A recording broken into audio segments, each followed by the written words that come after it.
بسم الله الرحمن الرحيم. کتێبخانەی دەنجی ڕۆشنایی.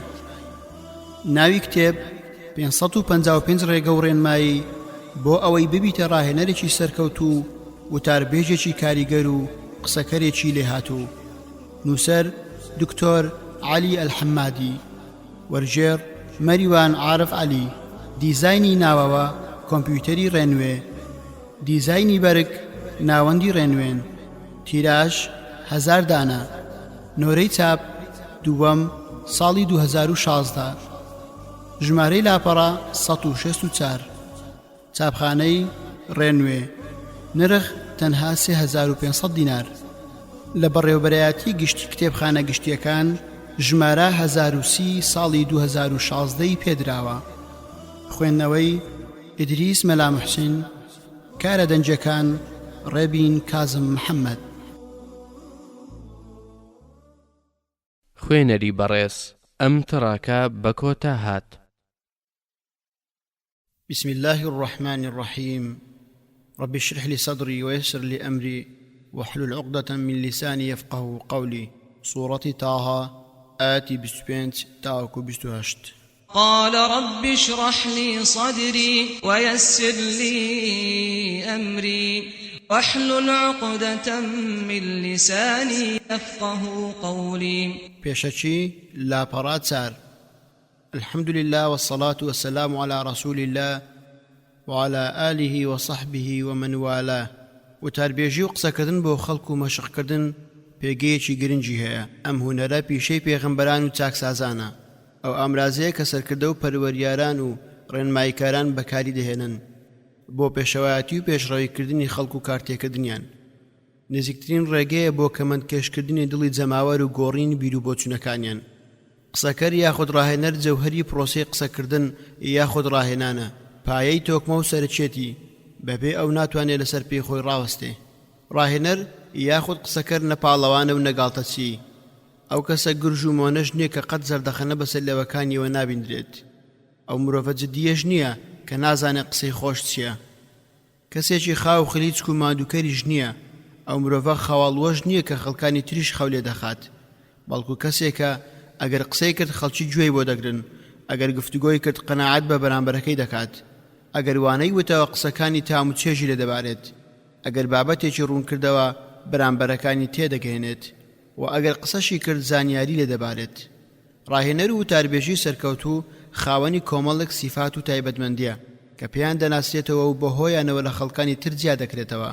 لەبەر ئەوە هەموو وانە بێژێک ڕاهێنەر نییە و هەموو قسەکەرێکیش ناتوانێت کاریگەری لەسەر خەڵک دروست بکات. هەموو مامۆستایەکیش ئەوەندە لێ هاتوو نییە بتوانێت بەرامبەرەکەی تێبگەێنێت. هەر کەسێکیش سواری ئەسب بوو مانای ئەوە نیە کە ئەسب سوارە. هەروەها مەرز نییە هەر کەسێکیش خامەی گرت بەدەستیەوە نووسەر بێت. لەو بڕوایەدام ئەوەی لەم پەراوەدا دەخرێتە ڕوو کۆمەڵێک ڕاستپاردەیە کە ڕاهێنەر لە بەرنامەی ڕاهێنانەکەیدا پێویستی پێیان دەبێت.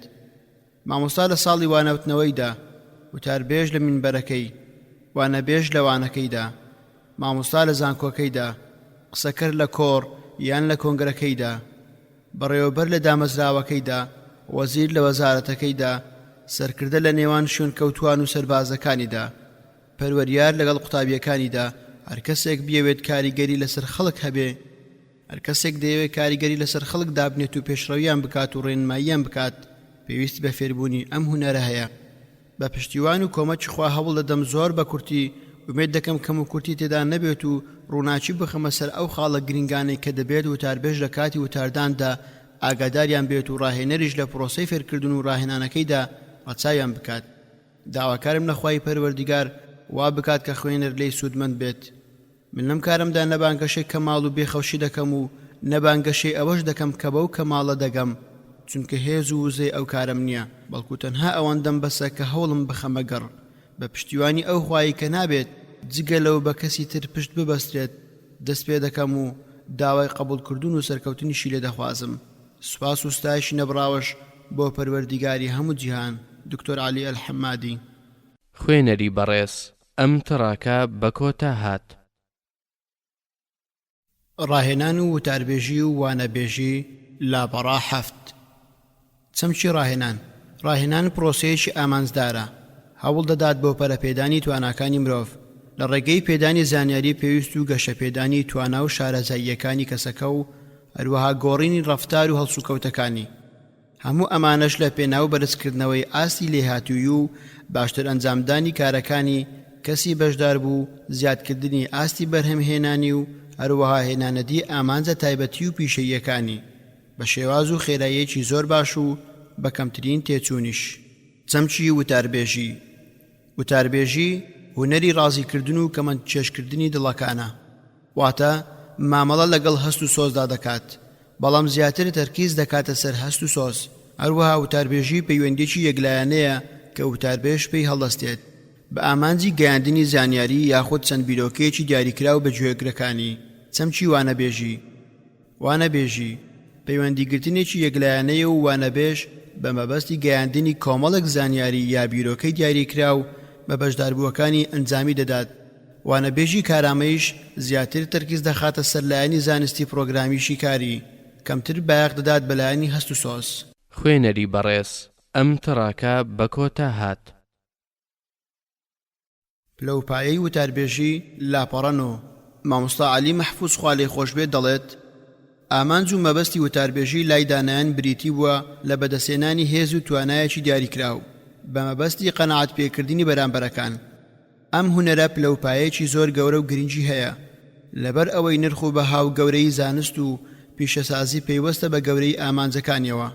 وتاربێژیش کۆمەڵێک ئامانجی گەورە و مەزنی هەیە کە بریتیە لە ڕێنماییکردنی خەڵک بۆ ڕاستی و هەندانیان بۆ ئەنجامدانی ئەو کارانی کە لە ئێستا و داهاتوویدا سوودیان پێدەگەێنێت. وتاربێژی بە یەکێک لە ئامرازەکانی پێشەوایەتی و سەرکردایەتیکردن دادەنرێت.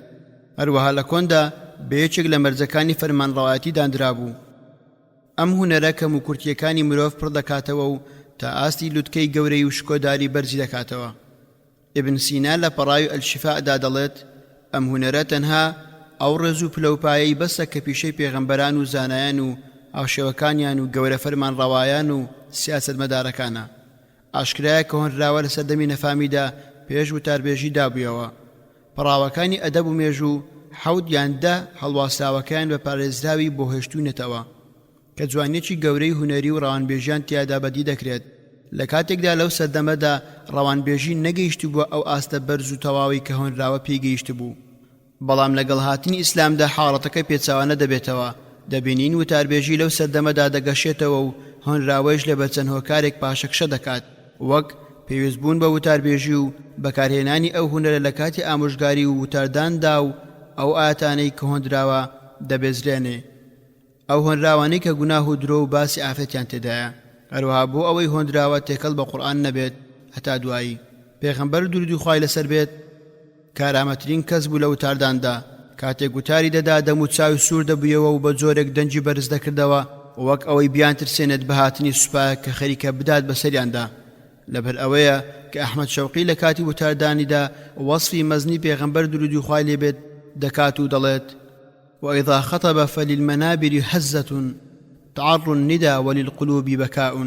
لأنس ورزاي خوای لێبێت جێردراوەتەوە کەوتویەتی پێغەمبەری خوا وتارێکی بۆ داین کە هەرگیز لەوە پێش گوێم لە وتاری وا نەبووە. لە وتارەکەیدا فەرمووی ئەگەر ئەوەی من دەیزانم ئێوە بتانزانی باە زۆر دەگریان و کەم پێدەکەنین. اینجا ئەنەس دەڵێت کاتێک هاوڵان ئەویان بیست دەم و چاویان داپۆشی و دەگریان. هەروەها ئەرباضی کوڕی ساریە دەڵێت پێغەمبەری خوا صلی الله علیه وسلم ئامۆژگاریەکی کردین کە دڵەکان ترس دایگرتن و چاوانیش فرمێسکیان ڕەشت. یەکێک لەو وتارە پڕمانە و کاریگەرانەی کە پێغەمبەری خوا صلی الله علیه وسلم داویەتی ئەوەیە کە ئەبوو زەر دەیگێڕێتەوە و دەڵێت پێغەمبەری خوا صلی الله علیه وسلم فەرمووی من شتانێک دەبینم کە ئێوە نایبینن. ئاسمان دەنجی بەرزی لەوە دێت و حەقی شێتی دەنجی لێوە بێت، چونکە نێوانی هیچ چوار پەنجەیەک نییە ئیلا فریشتەیەک تیایدا کوڕنوشی بە خوددا بردووە. واللهی ئەگەر ئەوەی من دەیزانم ئێوە بتانزانی باە کەم پێدەکەنین و زۆر دەگریان و هەرگیز نەدەچوونە لای ژنەکانتان، دەچوونە سەر شەقامەکان و هاوارتان دەکرد و داوای یارمەتیتان لەخوا دەکرد. خوێنەری بەڕێز، ئەم تڕاکە بە کۆتا هات. وتاربێژی و ڕاهێنان لاپەڕە 13. گومانی تێدانیە کە زۆر خاڵی هاو بەشەیە لە نێوان هەردوو هونەری وتاربێژی و ڕاهێناندا و زۆر شت هەیە کە دواتر لەم پەڕاوەدا باسییان دەکەین وەک چۆن ڕاهێنەر پێویستی پێیانە ئاوها وتاربێژیش پێویستی پێیانە و دەبێت ئەو سیفات و خاڵانە لە هەردووچیاندا هەبێت بەڵام لەگەڵ ئەوەشدا هەندێک خاڵی لێک جیاکەرەوە هەیە لە نێوان وتاربێژی و ڕاهێناندا کە گرنگترینیان ئەمانن. یەکەم، وتاردان بەوە لە ڕاهێنان و هەروەها لەوانە وتنەوەش جیا دەکرێتەوە کە زیاتر تەرکیز دەخاتە سەر سۆز و حەماسەت و کەمتر پەنا دەباتە بەرخستنە ڕووی پرۆگرامێکی زانستی شیکراوە ئەگەرچی نابێت ئەم پرۆگرامەش پشتگوێ بخرێت. دووەم، وتاردان شێوازەکانی ڕاهێنانی تێدا نییە وەک ئەو یاریانی کە بەشێکن لە ڕاهێنانەکە وەرکشۆپ ڕۆڵبینین. سێیەم، زۆر ئامرازی ڕاهێنان هەیە کە وتاربێژ بەکاریان ناهێنێت وەک کاغەز، وایت بۆرد، داتاشۆ هەتا دوایی. چوارەم، جوڵەی وتاربێژ زۆر سنووردارە، زۆربەی جار وتاربێژ لە یەک جێگەدا وەستاوە و ناجوڵێت.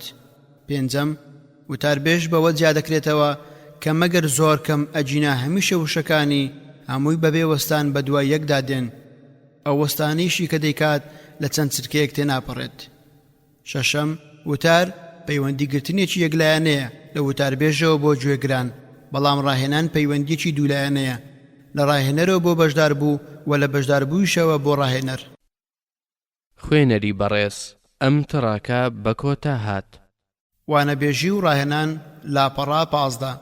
هەروەک خاڵی هاوبەش هەیە لە نێوان وتاربێژی و ڕاهێناندا، وانەبێژی و ڕاهێنانیش بە هەمان شێوەن چونکە دەبێت سەرجەمی هونەرەکانی کارکردن لەسەر خەڵک و فێرکردن لە وانەبێژیشدا هەبن.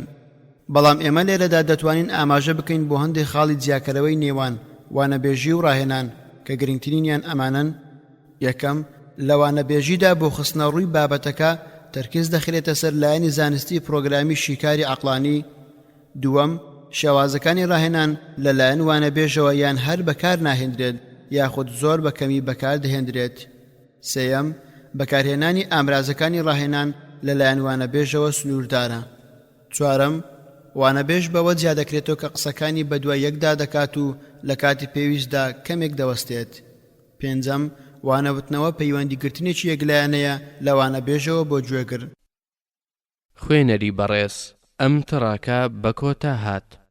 هەموو ئەسپێک سەرسمت دەدات و هەموو وتاربێژێکیش هەڵەگوتنی خۆی هەیە. لاپەڕا 17. کاتێک یەزیدی کوڕی ئەبی سوفیان لەلایەن ئەبوو بەکرەوە کرا بە والی شام، دەستی کرد بە وتاردان، تووشی لەرزین و شڵەژان بوو، جارێکی تر سوپاسی خوای کرد و دووبارە تووشی لەرزۆکی و شڵەژان بوو، سەر لە نوێ سوپاسی خوای کرد و وتی ئەی خەڵکی شام، بەڵکو خوا لە دوای هەموو ناڕەحەتیەکان ئاسانی بجێڕێتەوە و لە دوای بە ئاگاهاتنەوە ڕوونکردنەوە بجێڕێتەوە. ئێوە زیاتر پێویستان بە ئیمامێکی لێهاتوو هەیە وەک لە ئیمامێکی قسەزان. ثابتی کوڕی قتنە لە سەجستان چووە سەر مینبەر وتی سوپاس بۆ خوا، پاشان تۆزێک شڵەژا بۆیە لە مینبەرەکە دابەزی وتی هەروەک چۆن دەبێشم شێر بۆ کاتی جەنگ کاری خۆی بکات، وتاربێژیش ئەگەرچی وتاربێژیش نەبێت دەبێت کاری ڕاستەقینەی خۆی ئەنجام بدات. کە ئەم هۆدراوی وت پێیان وت ئەگەر ئەمەد لەسەر مینبەر بووتایە ئەوە دەبوویتە باشترین وتاربێژ. معاویەی کوڕی ئەبوو سوفیانیش کاتێک بوو بە خەلیفە وتاری بۆ خەڵکدا، بەڵام هەناسەی تەنگ بوو. پاشان وتی خەڵچینە من وتارێکم بۆ ئامادە کرده بوون بەڵام وا ئێستا بۆم نایەت. خوای گەورە دەتوانێت وا بکات ئادەمیزاد و دڵی ئاگایان لە یەک نەمێنێت. هەروەکو لە قورئاندا هاتووە ئێوە پێویستیتان بە ئیمامێکی دادپەروەر زیاترە وەک لە ئیمامێکی وتاربێژ. فەرمانتان پێ دەکەم بەوەی کە خوا و پێغەمبەرەکەی فەرمانی پێکردوون، قەدەغەشتان دەکەم لەو کارانەی کە خوا و پێغەمبەر قەدەغەیان کردووە. لای خوا داوای پەشیمانی و تۆبە بۆ خۆم و بۆ ئێوەش دەکەم. لە عومەری کوڕی سەعیدی کوڕی عاسی ئەمەویەوە دەجێڕنەوە کە قسەی نەدەکرد هەتا جوان قسەکەی شەن و کەو نەکردایە. ئەمەش بووە هۆی ئەوەی نازناوی بە ئەلئەشدەق دەربکات کە یەکێک لە تایبەتمەندیەکانی وانەبێژی سەرکەوتوو کە دەمیان پان دەکەنەوە لە کاتی وتارداندا. خوێنەری بەڕێز، ئەم تڕاکە بە کۆتا هات. پێش وتاردان و ڕاهێنان لاپەڕا 20. یەکەم، نیەتت بۆ خوا یەکلایی بکەرەوە، ئاگاداری ئەو ڕاستیە بە خوا تەنها ئەو کرداوانە وەردەگرێت کە بە پێی شەرعی خوا بێت و لەبەر خوا بێت.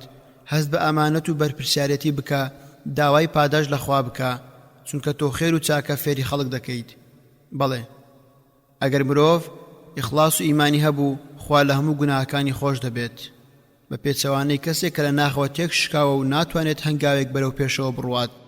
هەر لەبەر ئەوەیشە دەستگرتن بە دینی خواوە یارمەتی دەدات لەوەدا کە لە کارەکانتدا سەرکەوتوو بیت. دووەم بە پشتبەستن بەخوا و داوای یارمەتی لێکردنی دەست بکە بە پرۆسەی ڕاهێنان یان وتارەکەت. سێیەم هەمیشە ئەوەت لە یاد بێت کە پرۆسەی ڕاهێنان یاخود وتاردان پیشەیەکی بەرز و بەڕێزە، نەک بازرگانیەکی هەرزان بەها. هەروەها پرۆسەیەکی ڕەوشتیشە، نەک گەمەیەکی پیلانجێڕانە. لەبەر ئەوە ڕێزی ئەم پیشەیە بگرە، خۆت بە دوور بگرە لە خۆپەرستی و فریودانی خەڵک و پیلانجێڕی و خەڵەتاندن. چوارەم بڕوا و متمانەی تەواوت بە تواناکانی خۆت هەبێت، بەڵام بەبێ ئەوەی تووشی لە خۆبایی بوونت بکات. وریا بە تووشی وەرە ڕوخان نەبیت، چونکە دەردێکی گران و ناڕەحەتە، بیر لە سەرکەوتن بکەرەوە نەک شکست. پێنجەم هەوڵ بدە ئاگاداربی لە بارودۆخ و واقعی ئامادەبووان یاخود ڕاهێنراوان و ئەو ژنگە و بارودۆخەش کە تیایدا دەژین. شەشەم بزانە کە مەبەست لە ڕاهێنان بریتێ لە گەشەپێدان یان بنیادنان یان ڕێککردنەوەی زانیاری و سۆز و ئاراستەی بیرکردنەوە و کارامەیی و لێهاتووی ڕاهێنراوان. بزانە کە ئامادەبووان یان ڕاهێنراوان پێویستیان بە چ بابەتێکە پێیان بگوترێتەوە. لەم کارەشتدا زۆر بە وردی ڕەچاوی ئەم دەحاڵەی خوارەوە بکە. هەفتەم بزانە بەشداربووان پیشە و پلەی پیشەییان چییە. هەشتەم لە ڕادەی شارەزایی و لێهاتووی ئاستی بەشداربووان و زانیاری تواناکانیان بکۆڵەرەوە و شیکاری بۆ بکە. نۆیەم دیاریکردنی کونج و کەلەبەرەکانی نێوان توانا و لێهاتووی ئێستای بەشدار بوو لەگەڵ ئەو توانا و لێهاتووی یانەی کە پیشەکەی دەیخوازێت. بە معنایەکی تر ئایا ئەو کەسە مەرج و داواکاریەکانی ئەو پیشەیەی تێدایە کە دەیگرێت ئەستۆ ئەو کەم و کورتی و جیاوازیانە چین لە نێوانیاندا؟ ئایا ئەو کەم و کوڕیە لە زانیاریدایە یاخود لە ئاڕاستە ئیتیجاهدایە یاخود لە لێهاتوویدایە؟ دەیەم بە ئاگابوون لە خواست و ئارەزوەکانی بەشداربووان و پێشبینی و پێویستی و ئامانجەکانیان لە خولەکە ئەو کارەیەش لە ڕێگەی بەشداربووان یاخود ڕاهێنراوان خۆیانەوە بکەن. یازدەم زانینی ئامانجی ئەو سەرکارانی کە سەرپەرشتی بەشداربووان دەکەن، هەروەها بە ئاگابوون لە خواست و تێبینی و پێشنیارەکانیان دەربارەی ئەو بابەتانی کە بەشداربووان پێویستیانە. دوازدەم بە ئاگابوون لە ڕاوبۆچوون و تێبینی و پێشنیاری ئەو سەرکارانەی کە بەشداربووان سەرپەرشتیان دەکەن و بە ئاگابوون لە تێبینی و حەز و ویستەکانیان. سێزدە زانینی ڕاوبۆچوونی ئەو کارگوزارانەی کە بەشداربووان مامەڵیان لەگەڵدا دەکەن، هەروەها بە ئاگابوون لە تێبینی و حەز و ویستەکانیان.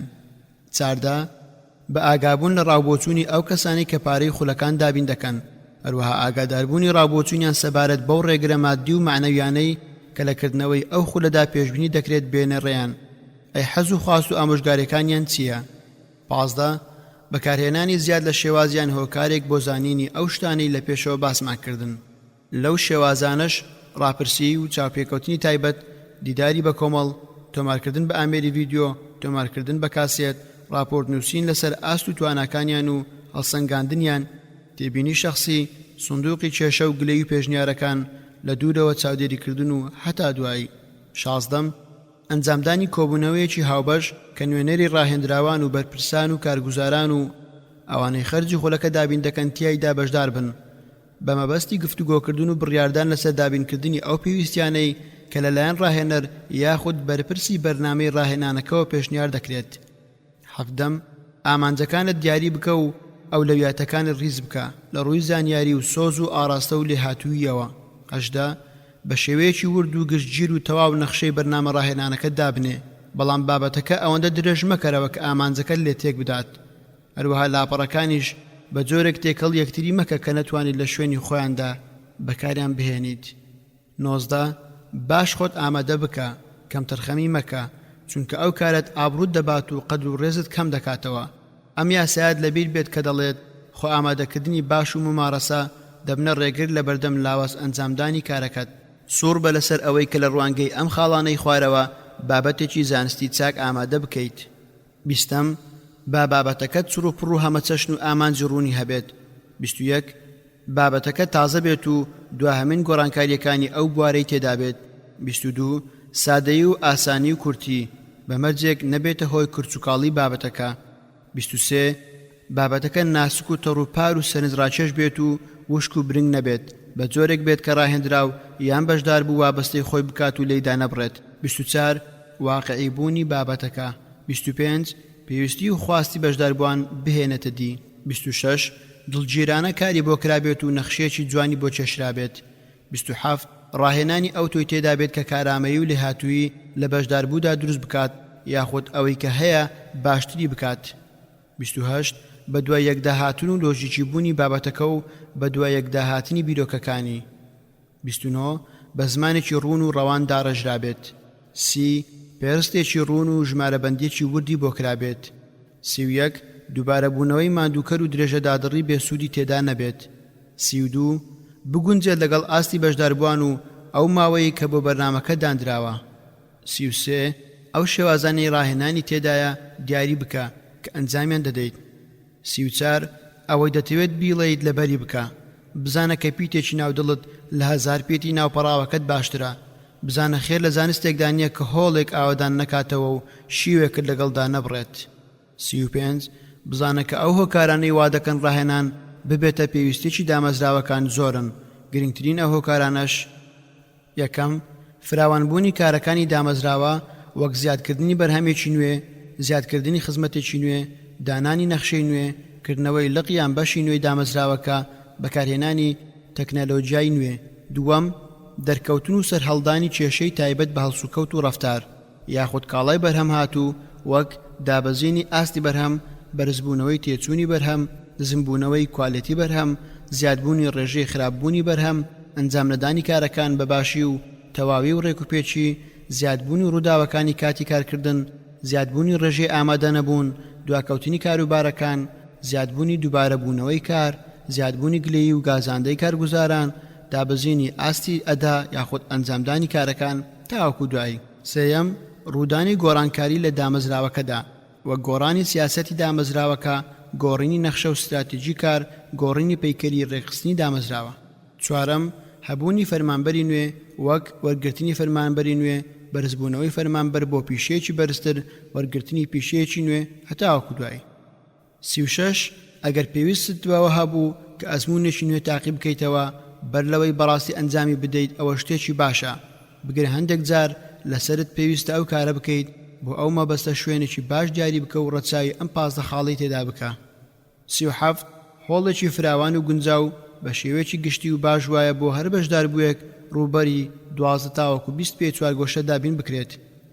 38 نەبوون هیچ پایە یان کۆسپێک لە هۆڵەکەدا کە ڕێگر بێت لە بینین.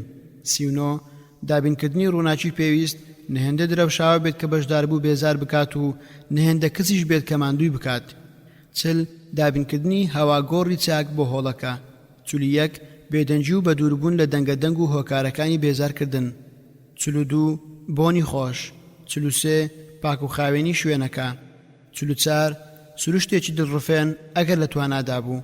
45 دابینکردنی ئامێرەکانی فێنکردنەوە و گەرمکردنەوە. 46 دابینکردنی کورسی چاک، جێگەی پاڵدانەوە و دەستدانانی هەبێت و ژمارەی کورسی پێویست بەقەت ژمارەی چاوەڕوانکراوی بەشداربووان. 47 دابینکردنی مێزی ئەوتۆ کە جێگەی دۆسی بابەتی ڕاهێنانەکە و دەفری ئاو و پاکەتی دەستەسڕ و پێنووس و شتەکانی تری تێدا ببێتەوە. 48 سەرئاوی تەندروست و گونجاوی تێدا بێت. 49 بەچاکی ڕێکخستنی ئامێرە کارەباییەکان.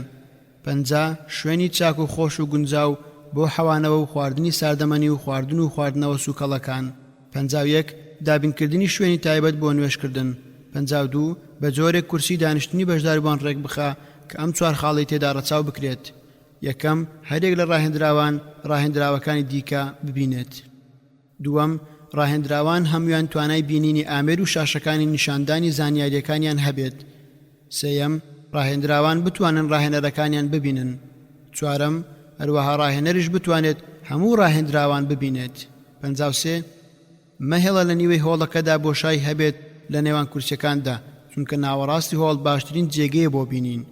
باشتر وایە لە لاتەنیشتەکانەوە بۆشایی هەبێت، ئەمە سەبارەت بەو هۆڵە گەورانەی کە ڕاهێنراوان لە شێوەی ڕیزدا دانیشتون.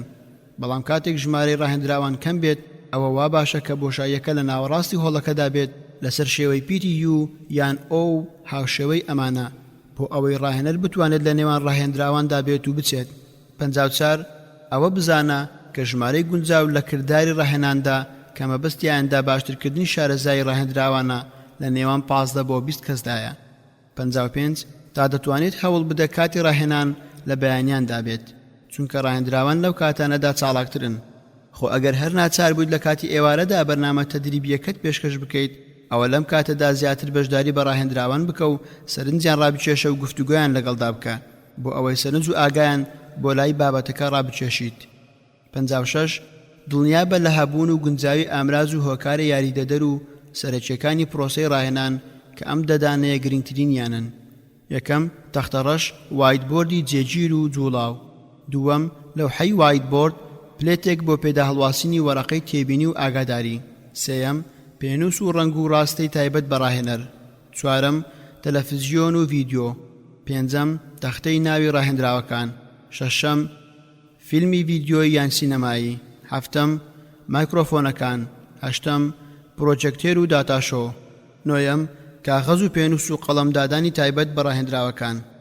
دەیەم کۆمپیوتەر و داتاشۆی تایبەت بە کۆمپیوتەرەکە. 57 ئامێر و کەلوپەلەکانی ڕاهێنان لە جێگەیەکی گونجاودا دابنێ بە تایبەت لە گۆشەکاندا و لە نزیک دیوارەکانەوە بە جۆرێک کەمترین جێگە داگیر بکات و بەرچاوی بەشداربووان نەگرێت. هەروەها لەو جێگایانەشدا دایانمەنێ کە ئەگەری ئەوە هەیە بەشدار بوو خۆی بچێشت پیاندا و بیانشچێنێت. 58 لە پێش یا لە کاتی وانەوتنەوەدا خواردنەوەی زۆر سارد مەخۆرەوە، ئەوە بزانە کە قوڕگ و ژێیەکانت سەرمایەی تۆن. 59 بزانە کەنەوەی ئادەم هیچ دەفرێکیان پڕ نەکردووە خراپتر لە ورجیان و تەنها چەند پاریوێکی بەسە کە پێوە ڕایگرێت. لەبەر ئەوە ئاگاد لەگە دەتبێت و بە زۆر خۆری تێکی مەدا کە ببێتە هۆی گرانبوونی ئەرچی وانەوتنەوەکەت. 60 خۆت بەتاڵ بکەرەوە لە میز و پیسایی، چونکە وانە بێش دەفەوتێنێ و گەرموگوڕی و گورج و گۆڵەکەی کپ دەکاتەوە. 61 ئەوەت لایات بێت کە لاشت مافی هەیە بەسەرتەوە، لەبەر ئەوە بەر لەوانەوتنەوە پشووی پێ بدە بە خاوکردنەوەی و خەوتن تاوەکو دوایی بۆ ئەوەی لە کاتی وانەوتنەوەدا سەرسووک و ئاسوودە بیت. 62 ئەگەر توانیت وەرزشێکی سووک ئەنجام بدە، چونکە وانەبێژی چاڵاک خۆشەویستتر و سوودمەندترە لە وانەبێژێکی خاو و خلیچک و تەمبەڵ. 63 لە ڕووی دەرونی و ڕۆحیەوە خۆت ئامادە بکە بۆ وانەوتنەوە، سوور بە لەسەر ئەوەی کە ئارام و لەسەر خۆ بیت. ئەوەش بە چەند ڕێگایەک دێتە دی وەک نوێشکردن، قورآن خوێندن، خێرکردن، داوای لێ خۆشبوونکردن، نزا و پاڕانەوە، قسەی خۆش و نەرمونیانی لەگەڵ خێزان و ماڵ و منداڵدا، چاکبوون لەگەڵ دایک و باوکدا، دەستێنان بەسەری هەتیودا، سینەسافی و خۆ دوورگرتن لە ڕق و چینە و هەتا دوایی. 64 بەر لەوانەوتنەوە خۆت بشۆ و دەستنوێژ بگرە، چونکە لاشە چاڵاکتر دەکەن و ئارامی دەبەخشن بە دەروون. 65 جلی جوان لەبەر بکە، بۆنی خۆش لە خۆت بدە، خۆت ڕێک و پێک و کەشخە و جوان بکە، بزانە کە خوا جوانە و جوانی خۆش دەوێت. 66 پابەند بە بەکاتی دیاریکراو بۆ دەستپێکردنی بەرنامەی ڕاهێنانەکە، جا ئامادەبووان هەمویان ئامادە بن یان نا.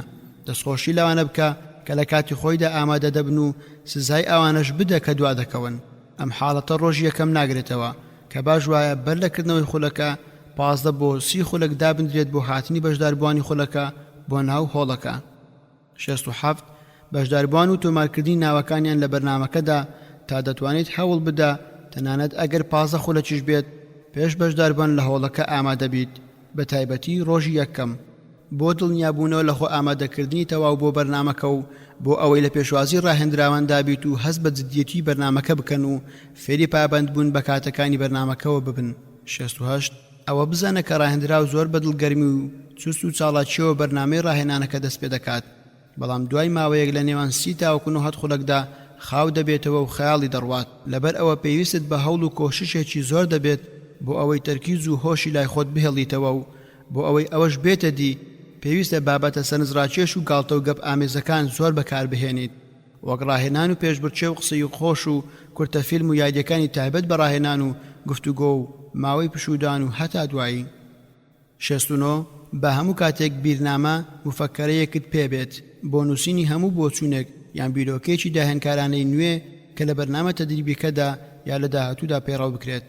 هەفتەم گرنگی بدە بە وردەکاریە بچووکەکان و فرامۆشیان نەکەیت، وەک جۆری دەسڕ و پاک و خاوێنی کوپی ئاو چا، هەبوونی قەڵەمدادەر و تاوەکو دوایی. 71 بە لەدەستکردن بە ڕاهێنان خواردنەوەی سارد و گەرم ئامادە بکە بۆ بەشداربووان. 72 لە یەکەم دیدارتدا لەگەڵ بەشداربووانتدا چست و چاڵاک و بە ئاگابە. خوێنەری بەڕێز ئەم تڕاکە بە کۆتا هات.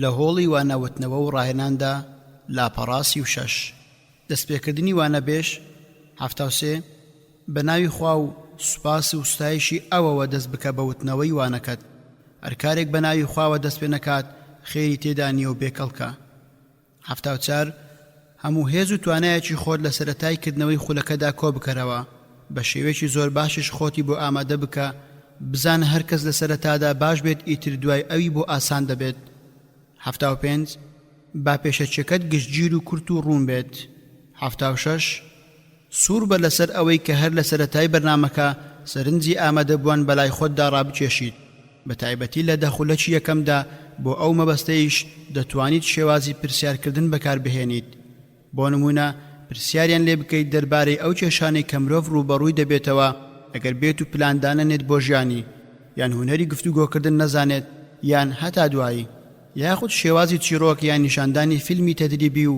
لەم جۆرە شێوازە سەرنجڕاکێش و جوڵێنەرانە بەکاربهێنە 77 ئەگەر بە هەر هۆیەکەوە ترسێک هاتە ناودەروونتەوە ئەوە هەناسەیەکی قوڵ هەڵمشە و بە هێواشی بیدەرەوە پاشان بۆ ماوەیەک چاوت ببڕە سەر ئامادەبووان و سەیری چاویان مەکە هەروەها دەشتوانیت لەگەڵ دەرونی خۆتدا قسە بکەیت و پێی بڵێیت کە کارەکە سووک و ئاسانە و ئەم ترسەی هەتا بێمانایە هەروەها هەوڵ بدە زەردەخەنە بخەیتە سەر لێوەکانت بەر لە هەموو ئەمانش داوای یارمەتی و کار ئاسانی لەخوا بکە 78 قسەکانت بە پاساو هێنانەوە و دەرخستنی لاوازی و کەم و کوڕیەکانت دەست پێ مەکە وەک ئەوەی بڵێیت من وتاربێژیان ڕاهێنەر نیم یان بڵێیت من خۆم بۆ ئەم کارە ئامادە نەکردووە یان هیچم نییە بیڵێم یان شتی لەم جۆرە 79 هەتا بۆت دەکرێت خۆت بە دوور بگرێت لەوەی کە بە چیرۆک یان ڕووداوێکی پێکەنی ناوی دەست بە قسەکانت بکەیت چونکە لەوانەیە سووک ببیت لە بەرچاویان بە تایبەتی ئەگەر ڕاهێنەر یان وانەبێژێکی سەرەتایی بوویت یان بەشداربووان نەیان دەناسیت یاخود نەدەزانیت چۆنی خەڵک بهێنیتە پێکەنین 80 داوا لە ئامادەبووان بکە خۆیان بناسێن و دواتر تۆش خۆت بەوان بناسێنە بزانە کە ڕۆحەکان سەربازی ئامادەکراون ئەگەر یەکتریان ناسی ئەوە ئاشنایەتی دروست دەبێت ئەگەر یەکتریشیان نەناسی جیاوازی و ناکۆچی دروست دەبێت 81 ڕادەی زیرەکی و شارەزایی و پاشخانی زانستی و ئەزمونە زانستیەکانی ئامادەبووان بزانە خۆت بپارێزە لە باسکردن و خستنە ڕووی ئەو شتانی کە لای ئەوان ڕوون و زاندراون چونکە ئەوان بەو ڕادەیەش نەزانین کە تۆ بیری لێ دەکەیتەوە 82 شەرمی نێوان بەشداربووان بشکێنە کۆسپ و بربەستە دەرونیەکانی نێوان بەشداربووان لابەرە هەوڵ بدە کە شوهەوایەکی کۆمەڵایەتی لە نێوانیاندا بخوڵقێنە 83 بەر لە دەستکردن بە پێشکەشکردنی بابەتەکە دەقی بابەتەکان بەسەردا دابەش بکە تەنها لە چەند حاڵەتێکی کەمدا نەبێت بە تایبەتی ئەگەر ڕاهێنەر دڵنیا بوو لەوەی ئەگەر بیاندا تێسەرقاڵ دەبن پێوەی یاخود کاتێک ڕاهێنەر بیەوێت بیان جوڵێنێت و لە ناکاویان کتوپڕدا بیانداتێ لەم کاتەدا دەکرێت دابشکردنی بابەتەکە دوا بخرێت 84 جارێکی تر لە کاتی وانەوتنەوەدا هەوڵ بدە ئەو پێویستی و کێشە و داخوازی و پێشبینی و چاوەڕوانیانەی بەشداربووان لە بەرنامە مشقیەکە هەیانە بزانیت پاشان تۆماریان بکە ئینجا پوختە و پاکنووسی بکە دواتر بە وردی دەست نیشانیان بکە 85 بەشداربووان ئاگادار بکەرەوە لەوەی کە بەرنامەکەت سوودێکی بۆ ئەوان هەیە هەروەها فێری ئەوەشان بکە کە چۆن لە دەرفەتێکی نزیک یا دووردا سوود لە بەرنامەکە وەردەگرن 86 ئەو ئامانجانە بە بەشداربووان بڵێ کە دەتەوێت لە کۆتایی ڕۆژەکەدا پێیان بگەیت هەروەها ئەو ئامانجەشیان پێ بڵێ کە دەتەوێت لە ڕێگەی ئەو خولەوە بیان هێنیتە دی 87 نەرمونیان بە و بە خێرایی هەڵس و کەوت بکە خۆ ئامادەکردنی پێشتر و پلانسازی پێشترت بۆ بەرنامەکە واد لێ نەکات بە بابەتەکەتدا نەچیتەوە لەبەر ئەوە زۆر ئاساییە ئەو پلانەی داتنەوە بیگۆڕیت بۆ ئەوەی لەگەڵ پێویستی ڕاستیەکانی بەشداربوواندا بگونجێت نەکەر ئەوە بەڵکو پێویستە ئەو گۆڕانکاریە بکەیت چونکە تۆ ئامانجت سوودمەندبوونی بەشداربوو دروستکردنی گۆڕانکاریە تیایدا هەمیشە قسەی ئەو کەسە لایەت بێت کە دەڵێت تۆ دەتوانیت ئەسپێک ببیتە سەر ئاو بەڵام ناتوانیت دوای لێ بکەیت لێی بخواتەوە بەویست و ئارەزوی خۆی نەبێت 88 ناوەڕۆک و بابەتەکانی ئەو بەرنامە مشقیە بە ئامادەبووان بڵێ کە لە خولەکەدا دەوترێنەوە 89 ئەگەر پێت خۆش بوو پرسیار لە بەشداربووان بکە بۆچی بڕیاریاندا بەشداری ئەو بەرنامە مشقیە بکەن لەوانەیە ئەوە کۆمەڵێک شتی ئەو تۆت بۆ ڕوون بکاتەوە کە یارمەتیت بدات لە کارلێککردن لەگەڵ بەشداربووان و وەڵامدانەوەی داخوازیەکانیان نۆهات لەو کۆسپ و لەمپەرانە ئاگادار بە کە دێنە ڕێی بەشداربووان و دەبنە ڕێگر لە بەردەم پەیڕەوکردنی بەرنامە مەشقیەکە و سوودمەندبوون لێی لە کاتی کارکردندا. هەوڵ بدە لە کاتی کارکردنتدا بەشداربووان وا لێ بکەیت زاڵ بن بەسەریدا. خوێنەری بەڕێز ئەم تڕاکە بە کۆتا هات. وانەبێژ و زانیاری لاپەڕات 41 ئەوە بزانە کە گرنگترین شتی تۆ ئەو بڕە زانیاریە نییە کە دەیزانیت، هەرچەند ئەویش گرنگە، بەڵکو لەوە گرنگتر ئەوەیە کە تۆ تا چەند دەتوانیت ئەوەی دەیزانیت بیگەێنیت بەو کەسانەی کە نایزانن. 92 لە چەندێتی و چۆنێتی ئەو زانیاریانەی کە دەتەوێت بیگەێنیت بە بەشداربووان پلەبەندی بەکاربهێنە. هەوڵ بدە لە قسەکردنتدا لە ئاسانەوە بچۆ بۆ قورس و لەو شتانەوە کە ئاشکرا و زاندراون لای ئامادەبووان بچۆ بۆ ئەو شتانەی کە نادیار و نەزاندراون. 93 بایەخ بدە بە شێوازی فێرکردنی ستونی نەک ئاسۆیی و تەرکیزت بخەرە سەر چۆنێتی ئەو زانیاریانەی دەیڵیتەوە نەک زۆر و زەبەندی زانیاریەکە. ئەوە بزانە کە سوود و قازانج و تاموچێژی ڕاستەقینە لە قوڵبوونەوە بەناو بابەتەکە و بەوردی ڕوونکردنەوەیەتی نەک باسکردنێکی ڕووکەشانەی سادە و ئاسان. 94 زانیاری و بیرۆکەی دیاریکراوی ئەو تۆ بۆ بەشداربووان باز بکە کە دواتر بتوانن بیریان بکەوێتەوە. شتی زیادیان پێمەڵێ کە نەتوانن وەری بگرن، بەڵکو چاوەڕێ بکە هەتاکو ئەو زانیاریانە تێدەگەن و لەبەری دەکەن. اینجا دوای ئەوە زانیاری نوێیان بۆ باز بکە. ئەزمون و تاقیکردنەوەکان دەریان خستووە کە مرۆڤی ئاسایی ئەو زانیاریانەی بیر دەچێتەوە کە لە 7 خاڵ زیاترن. پێدەچێت هەر ئەمەش هۆکاری ئەوە بێت کە زۆربەی ڕیکلامە بازرگانیەکان یاخود ڕامیاریەکان لە سی چرکە تێناپەڕن.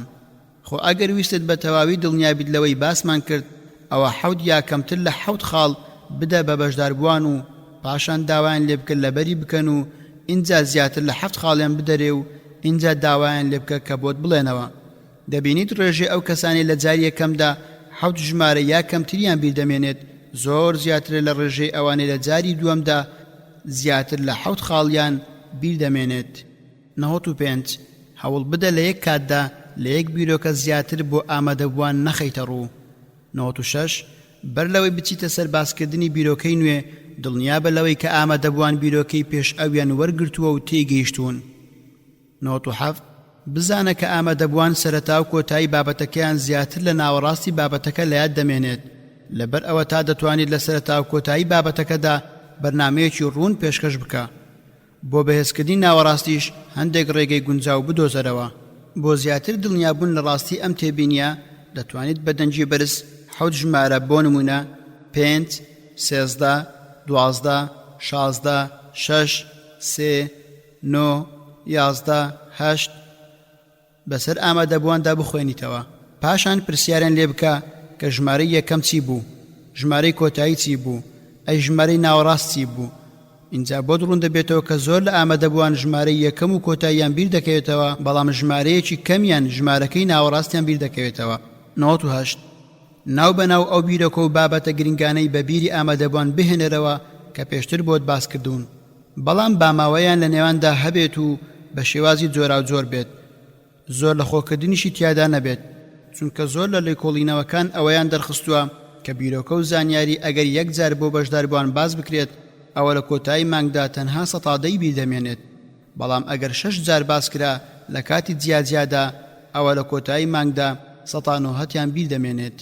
99 ئەگەر توانیت لە ڕێگەی بەشداربووان خۆیانەوە بگەیتە ئەنجام و وەڵامی پرسیارەکان دوای ئەوەی بواری بیرکردنەوە و گفتوگۆیان دەدەیتێ، ئەوە شتێکی زۆر باش و بەسوودە بۆیان. هەروەها هۆیەکیشە بۆ چەسپینی زانیاریەکان و مانەوەیان لە بیر و هۆشدا. بەشداربووانیش باشتر و چاکتر ئەو بیر و بۆچوونانە وەردەگرن و دەیدەنەوە بە خەڵکانی تر کە لە خۆیانەوە سەرچاوە دەگرێت تاوەکو ئەوەی لە خەڵکی ترەوە وەری دەگرن. 100 تا دەتوانی بەبێ پشت بەستن بە کاغەز قسە بکە و خۆت بە دوور بگرێت لەوەی بەردەوام لەسەر کاغەز شتەکان بخوێنیتەوە، چونکە ئەو کارت دەبێتە هۆی ئەوەی بەشداربووان لێت بێزار بن و گاڵتەشیان پێت بێت. 101 ئەوە بزانە کە یاساکانی بیرکەوتنەوە بە شێوەیەکی ئاسایی زۆرن، بەڵام لە هەمویان گرنگتر سێدانن کە بریتین لە: یەکەم سەرنج و کۆبیر کە بریتە لە ڕامان و سەرنجدانی ورد لەبارەی هەر شتێکەوە کە حەز دەکەیت بیرت بمێنێت، لەبەر ئەوە پێویستە گرنگی بە بیر و بۆچوونەکان بدەیت. دووەم دووبارەکردنەوە دەتوانیت بڕێکی ئێجگار زۆر زانیاریەکانت بیر بکەوێتەوە ئەگەر وەک پێویست دووبارەت کردنەوە. سێیەم پێکەوە گرێدانی بیرۆکەکان ئەم شێوازە بەوە دەبێت کە ئەو شتەی دەتەوێت بیرت بکەوێتەوە بیبەستەرەوە بە شتێکەوە کە دیار و زاندراوە، یان شتێک کە زۆر چاک لایەتە، وەک بەستنەوەی بیرۆکەکە بە وێنەیەکی دیاریکراو یان کەسێک کە باش دەیناسیت، یاخود بە شکل و شێوەیەکی نامۆ یان جیاوازەوە، قەڵەو، درێژ، گەمژە، ڕووخۆش هەتا دوایی. 102 بەر لەوەی شتێک بڵێیت زۆر باش لێی تێبگە و لات ڕوون بێت، بزانە ئەگەر شتێک لای خۆت زۆر ڕوون نەبێت ئەوە لای گوێگرانی شت ڕوون نابێت. 103 ئەگەر پرسیارێکت لێکرا وەڵامەکەیت نەدەزانی هیچ شەرم نەدەگرێت لەوەی بڵێیت نازانم، چونکە نازانم نیوەی زانستە و ئەو کەسەی بە نەزانی فتوا دەدات کارەکە خراپتر دەکات. بەڵام دەتوانیت جارجار وەڵامی پرسیارەکان دوا بخەیت، یاخود ئاڕاستەی ئامادەبوانی بکەیت بۆ ئەوەی گفتوگۆی لەسەر بکەن، یاخود داوان لێ بکەیت بیری لێ بکەنەوە و ڕۆژی دواتر وەڵامی بدەنەوە یا ڕێگای دیکە لەم جۆرە. خوێنەری بەڕێز ئەم تڕاکە بە کۆتا هات. سەنەدڕاکێشی وانەبێژ لاپەڕا 47 104 سوور بە لەسەرهاندان و جوڵاندن و ڕازاندنەوە و شتی کتوپڕ و جوڵانەوە بە پێچەوانەی چاوەڕوانیەکانی بەشداربووان و خۆت بە دوور بگرە لە ڕۆتین و شتی دووبارە کراوە. 105 لە کاتی وانەوتنەوەدا زۆر ئاسایی بە و زۆر لە خۆت مەکە، بزانە کە ئەمە یەکێکە لە نهێنیەکانی وتاردانی چاک، هەروەها هۆکارێکیشە بۆ کەمەند چێشکردنی ئامادەبووان بەلای خۆتدا. 106 چاودێری بەشداربووان بکە، ئاگاد لە هەڵسوکەوتیان بێت، سەرنجی دیمەن و شێوەی ڕوخساریان بدە تا دەتوانیت مهێڵە کەس بخەوێت یا خەیاڵی بڕوات یان لەگەڵ ئەوی تەنیشتیدا مەشغوڵ بێت یا بیر لە شتێکی دەرەوەی بابەتەکە بکاتەوە. ئەگەر هەستت بە ماندووی ئامادەبووان کرد ئەوە بە خێرایی و لە ڕێگەی قسەیەکی خۆش یان یاریەک یان گۆڕینی شێوازی وانەوتنەوەکە یا شتی لەم جۆرەوە ئەو ماندوویەتیان مەهێڵە. خۆ ئەگەر بەمەش نەتوانی ئەوە ماوەیەک پشویان بدەرێ، ئەگەر ئەم کارەشت سوودی نەبوو ئەوە کۆتایی بە بەرنامەکە یاخود بە مەشقی ئەو ڕۆژە بهێنە. 107 هانی بەشداربووان بدە لەسەر ئەنجامدانی پێشبڕکێی بەسوود لە نێوان خۆیاندا. بۆ ئەو مەبەستەش شێوازی جۆرا جۆر بەکار بهێنە، وەک یاری تەدریبی، وەرکشۆپ، پێشبڕکێ، گفتوگۆی هاوبەش، مەتەڵ، یاریە خۆبەڕێوەبەریەکان. 108 ئەگەر کرا لە ڕێگەی دەست بەرزکردنەوە بەشداری بە ئامادەبووان بکەیت بۆ پرسیارکردن یان بۆ پێشبڕکێ یان بۆ وەڵامدانەوەی پرسیار یا بۆ گفتوگۆ یا بۆ شتی لەم جۆرە، ئەوە ئەو کارە بکە، چونکە ئەوە بەڵگەیە لەسەر کارلێککردنی بەشداربووان لەگەڵ بەرنامەکەدا. 109 دەتوانیت بەڵێن بە ئامادەبووان بدەیت کە لە ڕێگەی ئەو بەرنامە مەشقیەوە هەندێک شتیان بۆ بهێنیتە دی کە بەلای ئەوانەوە زۆر گرنگ بێت، وەک ئەوەی پێیان بڵێیت بەڵێنتان دەدەمێت کە لە کۆتایی ئەم بەرنامەیەدا خێرایی خوێندنەوەتان 3 قات زیاد بکات، چونکە ئەم جۆرە بەڵێنانە سەرنجی بەشداربووان ڕادەکێشێت و گەرم و گوڕی و هەڵپەیان زیاد دەکات و هەست بە گرنگی و بایەخی بەرنامەکە دەکەن. بەڵام وریابە بەڵێنی وایان پێ نەدەیت کە خۆشت باش دەزانیت ناتوانیت بۆیان بەدی بهێنیت. 110 وشک و بێتام مەبە و درێژە بە قسەکانت مەدە و زۆر زۆر دووبارەیان نەکەیتەوە، بەڵکو بە ئاەت و فەرموودە و هەڵوێست و هەنراوە و مەتەڵ و قسەی خۆش و هەتا دوایی بیرازێنەرەوە تام و چێژی پێ ببەخشە. 111 هەمیشە ئەوەت لایەت بێت کە خەڵک ئارەزویان لە بیستنی چیرۆک و ئەزمموی ژیان و هەواڵ و ڕووداو هەیە، لەبەر ئەوە لە بابەتەکەتدا زۆر بەکاریان بهێنە. 112 ئەگەر چیرۆکی کەسێک یان وتەی کەسێک یان ڕووداو یان بەسەرهاتێکت بیرکەوتەوە ئەوە بەڕوونی باسی بکە و مێژوو و ناوی کەسەکان و جێگە و هەتا دوایی هەمووی باز بکە. 113 ئەو ڕووداوە یان شتەی دەتەوێت باسی بکەیت زۆر بە وردی و کاریگەرانە بیجێڕەوە، پاشان پرسیار لە ئامادەبووان بکە و بزانە بیر و بۆچوون و هەڵوێست و هەستیان چۆن بووە بەرامبەری، ئالەوێوە هەست دەکەیت بەڕادەی کارلێککردنیان لەگەڵ شێوازی باسکردن و جێرانەوەکانی تۆ و هاندانیان بۆ بەشداری کردن. 114 بزانە کە بەشداربووەکان تام و چێژ وەردەگرن لە باسکردنی سەرژمێری سەرنجڕاکێش و ڕاستیە سەر سوڕهێنەرەکان و زانیاریە سەیر و سەمەرەکان، بۆیە زۆر ئاماژەیان پێ بکە. خوێنەری بەڕێز ئەم تڕاکە بە کۆتا هات. تایبەتمەندی وانەبێژ لاپەڕا 51 115 لەگەڵ بەشداربوواندا گاڵتە و گەب بکە، ڕووخۆش و قسە خۆش و ڕەفتار جوان و هێمن و میهرەبان بە. بزانە کە ڕۆح سووکی شتێکی زۆر باشە، کەسێکی ڕووخۆش و خۆشەویست بە، ئەوەندە وشک و برنگ مەبە هەمووان لێت بێزار بن و لە بەرچاویان بکەویت ئەوە بزانە کاتێک کە قسەی خۆش تێکەڵی وانەکەت بکەیت ئەوە بەشداربووان چاکتر و باشتر زانیاری و لێهاتوویەکان فێر دەبن 116 لە یادت بێت تۆ نە پاڵەوانی و نەگاڵتە جار بەڵکو تۆ زانست دەگەیەنیت هەیبەت و ڕێزی زۆرت هەیە لەبەر ئەوە ڕۆمە چۆ لەگاڵتەوە گەپ و پێکەنیندا بزانە هەر کەس زۆر پێکەنی هەیبەت و ڕێزی کەم دەبێتەوە و هەر کەس گاڵتەوە گەپی زۆر کرد سوک دەبێت و نرخی نامێنێت لەبەر ئەوە پێویستە لەوەدا میانگیر بیت 117 هەوڵ بدە تا بۆت دەکرێت ئەو یاریانەی هەڵیان دەبژێریت گونجاو و منطقی بێت بۆ نمایشکردن خۆت بە دوور بگرێت لەوەی تەنها لەبەر ئەوەی پێکەنی ناویە یاریەک بەکار بهێنیت بۆیە پێویستە ئەو نمونەیە یاخود ئەو یاریە یان ئەو نوکتەیە پەیوەندێکی تەواوی بە بابەتەکەوە هەبێت چونکە تۆ هیچ ناچارنیت گاڵتە و یاریکردن بەکار بهێنیت هەروەها ئامادەبوانیش وەک ئەکتەرێکی کۆمیدی سەیرت ناکەن 118 خۆت بپارێزە لە ئەنجامدانی ئەو گاڵتە و گەپانەی پەیوەندیان بە دین یان ڕەگەز یان بەهاوە هەیە چونکە ئەوە کارێکی ناپاسندە و دەبێتە هۆی تووڕەکردنی ئەوانەی جۆش و خڕۆشی دینداری یان ڕەگەزی یان بەهایی یان تێدایە 119 باگاڵتە و گەپەکە پلەپایەت بەرز بکاتەوە زۆر بەڕێزەوە باسی بکە خۆت بە دوور بگرێت لە گاڵتە و گەپی بازاڕی یان بێبەها یان ئەو گاڵتانی کە سوکاتی بە خەڵکی دەکات 120 خۆت بپارێزە لەوەی کە لە بەردەمی ئامادەبواندا وەک کەسێک دەربکەویت کە خۆی ئامادە نەکردووە بۆ وانەوتنەوە یان ڕاهێنان لەو دیاردانەش وەک نەزانیت شوێنی داتاشۆ یان ئۆڤەرهێدەکە لەکوێدایە یاخود نەزانیت چۆن کار دەکات یاخود بەبێ بیرنامە مفەکەرەکەی بەردەمت نەتوانێت لە خاڵێکەوە بچیت بۆ خاڵێکی تر یاخود شتی لەم جۆرە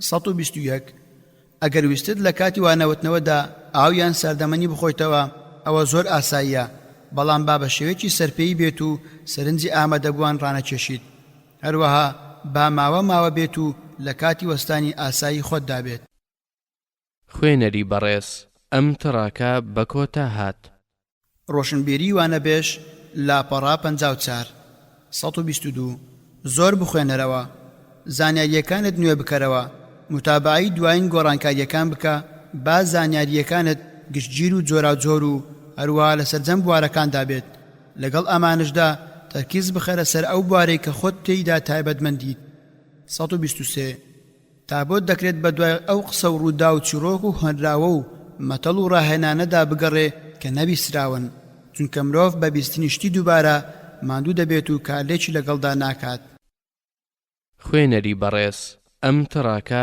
بە کۆتا هات زیرەکی و زرنجی ڕاهێنەر و داهێنانەکانی لاپەڕا 55 124 هۆشیار و زیرەک با لە سەرجەم بوارەکاندا هەڵسوکەوتت جوان بێت بەر لەوەی قسە بکەیت بیر بکەرەوە و سەرنج بدە خۆت بپارێزە لەوەی کە ئەم کارە پێچاوانە بکەیتەوە 126 هەوڵ بدە لە بواری وانەوتنەوە و ڕاهێناندا داهێنان بکەیت بە گەرم و گوڕیەوە کار بکە بۆ گۆڕانکاری و تازەگەری تا دەتوانێت خۆت بە دوور بگرە لە ڕۆتین و قاڵبگرتن بە یەک شێوازەوە 127 خۆت بە خاوەنی ئەدائێکی باشی تایبەت بە خۆت بە زۆر لاسایی ئەم و ئەو مەکەرەوە خۆ ئەگەر هەر ناچار بوویت ئەوە لاسایی باشترین کەسی ئەو بوارە بکەرەوە پاشان پەرەی پێ بدە و باجێدەستی باش و جوانی خۆتی پێوە دیار بێت خوێنەری بەڕێز ئەم تڕاکە بە کۆتا هات وانەبێژ و گۆڕانکاری لاپەڕا 56 128 بە گەرم و گوڕی و بە شێوەیەکی بەردەوام گۆڕانکاری لە شێوازی پرۆسەی ڕاهێناندا ئەنجام بدە بە تایبەتی شێوازی وانەوتنەوە محاضەڕە چونکە هەندێک لە شارەزایانی بواری ڕاهێنان باسی ئەوەیان کردووە کە مرۆڤی پێگەیشت و باڵغ دەتوانێت بۆ ماوەی 90 خولەک بە تێگەیشتنەوە گوێ بگرێت بەڵام تەنها بۆ ماوەی 20 خولەک دەتوانێت بە لەبەرکردن و لە بیرمانەوە گوێ بگرێت 129 شتێکی باشە بەردەوام لە هۆڵی وانەوتنەوە یان ڕاهێناندا گۆڕانکاری بکرێت ئەگەرچی کەمیش بێت وانەبێژ و کات 130 ئەو کاتێ بۆ دیاریکراوە بۆ وتنەوەی وانە یان ڕاهێنان زۆر بە وردی چاودێری بکە 131 ئەگەر کاتی دیاریکراو بۆ وانەوتنەوەکەت زۆر کورت بوو ئەوە لێرەدا پێویستە لە کاتی وتنەوەی وانەکەدا بابەتە زۆر گرنگەکان دیاری بکرێن و ترکیزیان بخرێتە سەر و ئەوانی تر فەرامۆش بکرێن ئەوەی هەمووی ئەنجام نادرێت واز لە هەمووشی ناهێنرێت 132 هەرگیز ئەوە نەدەی بەگوێ ئامادەبواندا بە زمانی حاڵ بێ یان بە قسە و زوو بڵێیت کاتەکە زۆر کورتە بواری گفتوگۆ و ڕاگۆڕینەوە نییە زۆر شت هەیە بەڵام لە بەرکەمی کات ناتوانین باسی بکەین هەتا دوایی چونکە ئەوە دەبێتە ماینە ئاسوودەی بەشداربووان و هەست بەکەم و کورتهێنانی وانەکە دەکەن و دواتریش وا هەست دەکەن کە بابەتەکە تێنەگەیشتوون هەموو ئەمانەش دەبنە هۆی لە دەستدان یا لاوازبوونی متمانە بەخۆبوونیان لەو بارانەی کە پەیوەندیان هەیە بە بابەتی وانەیان ڕاهێنانەکەوە 133 تا دەتوانێت هەوڵ بدە کاتەکانی وانەوتنەوە هیچ ڕۆژێکی ڕاهێنان لە 5 کاتژمێر زیاتر تێنەپەڕێت 134 هەوڵ بدە ماوەی هەروانێکی پرۆسەی ڕاهێنان لە 1 کاتژمێر و نیوێک تێنەپەڕێت باشتریش وایە کە تەنها کاتژمێرێک بێت دوای ئەوە نیو کاتژمێریان بەلای کەمەوە چارەگێک پشوو بدە بە بەشداربووان پاشان بیان هێنەرەوە بۆ هۆڵی ڕاهێنان 135 تا دەتوانێت لە کاتی دیاریکراو یان بە ماوەیەک کەمتر کۆتایی بەوانە یان ڕاهێنانەکەت بهێنا خۆت بپارێزە لەوەی کاتی دیاریکراوی بەرنامەکە درێژ بکەیتەوە تەنانەت ئەگەر ئەو ماوەی دەتەوێت درێژی بکەیتەوە زۆر کەمیش بێت ئەگەر بەرنامەکە کۆتایی بێت و بەشداربووان هێشتا هەر بە شەوق و پەرۆشەوە بن بۆ زیاتر گوێگرتن لێت ئەوە زۆر باشترە لەوەی کە دوایان بخەیت و بەو هۆیەوە لێت بێزار بن و خواخوایان بێت زوو چاویان لە چاوت ون بێت خوێنەری بەڕێز ئەم تڕاکە بە کۆتا هات واقعی بوونی وانەبێژ لاپەڕا 59 136 ئەوە بزانە کە تۆ سەربەم هەسارەی زەوی و لە زوحەلەوە نەهاتوویت لەبەر ئەوە ڕاستکار و واقعی و لۆژیکی بە بۆ ئامادەبووان قسە بکە لە واقع و کۆمەڵگەی ئەوان دابژی ڕۆمە چۆ لە شتی خەیاڵاویدا هەروەها ڕۆمە چۆ ناو شتێکەوە کە سوودی نییە 137 هەمیشە ئەوەت لایەت بێت کە هەر جێگەی قسەی خۆی هەیە هەموو ڕووداوێکیش هەر قسەی خۆی هەیە وەڕاهێنەری سەرکەوتوو ئەو مرۆڤە دانایەیە کە هەموو شتێک لە جێگەی خۆیدا دادەنێت شتێک پێش ناخات کە پێویستە دوا بخرێت و بە پێچەوانەشەوە لە کاتی نەرمونیانیدا توندی نانوێنێت و بە پێچەوانەشەوە لە کاتی جدیەتدا گاڵتۆگەب ناکات و بە پێچەوانەشەوە 138 بە پێی ڕادەیژیری و هۆشیاری و ئاست و تەمەن و دابوونەریت و بیر و باوەڕ و ڕەگەز و شوێن و کات و ئەو بارودۆخەیتیایدا دەژین قسە لەگەڵ بەشداربواندا بکە و بیان دوێنە 139 ڕەچاوی تایبەتمەندیە تاکە کەسیەکانی نێوان بەشداربوان بکە خوێنەری بەڕێز ئەم تڕاکە بە کۆتا هات ئەست و سۆزی وانەبێژ لاپەڕاست 61 140 لە کاتی وانەوتنەوەدا هەست و سۆزی ژیری تێکەڵ بکە بزانە کە عەقڵی بێ هەست و سۆز وەک سەری بێلاشە وایە و هەست و سۆزی بێژیری وەک لاشەی بێسەر وایە جا ئایا هیچیان بەبێ ئەویتریان دەوەستێت 141 لەگەڵ هەست و سۆزی بەشداربواندا کارلێک بکە کاتێک پێ دەکەنن تۆش لەگەڵیاندا پێ بکەنە کاتێک گاڵتۆگەب دەکەن تۆش بەشداریان لەگەڵدا بکە ئەگەر ئەوان جددی و گەرم و گوڕ بوون تۆش جددی بە ئەگەر بابەتێکی ناخۆش و دڵتەنجیان جێڕایەوە تۆش مات و خەمبار بە 142 بزانە ئەگەر کەسێک هیچی نەبێت ناتوانێت بیبەخشێت دەفریش هەرچێکی تێدا بێت ئەوەی لێ دێتە خوارێ تۆ چەندە بە جۆش و خڕۆش بیت و کارلێک لەگەڵ بابەتەکەدا بکەیت ئامادەبوانیش ئەوەندە کاریگەر دەبن بە بابەتەکەوە ئەگەر تۆ بە جۆش و خڕۆش بیت ئەوانیش جۆش و خڕۆشیان بۆ بابەتەکە دەبێت هەروەها بە کارلێککردنی تۆ لەگەڵ بابەتەکەدا ئەوانیش کارلێک دەکەن خوێنەری بەڕێز ئەم تڕاکە بە کۆتا هات هەڵسوکەوت و مامەڵەی وانەبێژ لاپەڕا 63 143 با هەڵسوکەوتت جوان و شیرین بێت لەگەڵ بەشداربواندا هەوڵ بدە خۆت بە سۆز و خۆشەویست بکەیت لەلایەن چونکە ئەگەر خۆشیان ویستیت ئەوە هەموو ئەو شتانەی دایان لێیت حەزی پێ دەکەن و بگرە زۆر جاریش بەڕاستی دەزان و بڕوای پێ دەکەن 144 ڕابۆچوونی ئامادەبوان و تێبینی و هەموو جۆرە بەشداربوونێکیان بنرخێنە و بەڕێزەوە بۆی بڕوانە هەوڵ بدە هانی بەشداربووەکە بدەیت و دەستخۆشی بەشداربوونەکەی لێ بکەیت بەڵکو باشتر وایە ئەگەر هاوڕێکانی گوێیان لێ نەبوو بوو بۆیان باز بکەیتەوە و دووبارەی بکەیتەوە ناوی بەشداربووەکەش بهێنیت و سوپاسی بکەیت لەسەر بەشداریکردنەکەی 145 هیچ کەم لە بەشداربووان لە بەردەم هاوڕێکانیدا ڕوبەڕووی ڕەخنە لێگرتن یان شکاندن یان تاوانبارکردن مەکەرەوە چونکە هیچ کەسێک پێی خۆش نییە بەو شێوەیە پیشان بدرێت 146 هەوڵ بدە هەتا بۆت دەکرێت ناوی ئامادەبوان لەبەر بکەیت چۆنیان پێخۆشە ئاوا بانجام بکە ناوی هەر ڕاهێنراوێک بنووسە و لە بەردەمیدا دای بنێ بۆ ئەوەی بە ئاسانی بۆت لەبەر بکرێت. 147 هەوڵ بدە خۆت بە دوور بگرێت لەوەی زیاد لە پێویست نازنا و سیفاتی زول و گەورە بنیت لە بەشدار بووان، چونکە ئەو ئاستە زانستی ئەوانی تێدان وا پێویست دەکات بەشدار بووتیایدا بێفیز و گوێڕال بێت. ئەوە بزانە کە هەموو بەشدار بوویەک وا تەماشای خۆی دەکات کە کەسێکی زۆر گرینگە. 148 خۆت بپارێزە لەوەی لە ڕێگەی پلە و پایە و نازناوەوە بەشداربووان لە یەک جیا بکەیتەوە. ئەوە بزانە کە هەموو بەشدار بوویەک وا تەماشای خۆی دەکات کە کەسێکی زۆر گرینگە، لەوانەشە خۆی بە سودمەندترین و باشترین کەسی ئەم سەرزەویەدا بنێت. 149 ڕاستەوخۆ لۆمە و سەرزەنشت ئاراستەی ئامادەبووان مەکە، وەک ئێوە بە هەڵەداچوون یان کەم تەرخەمن یان تێناگەن یاخود شتی لەم جۆرە. هەوڵ بدە هەمیشە وشەی جوان و ناسچی وا هەڵبژێریت کە ببێتە هۆی بەدیهێنانی ئەو ئامانجەی کە داتناوە و نەبێتە هۆی ئازاردانی هیچ کەسێک.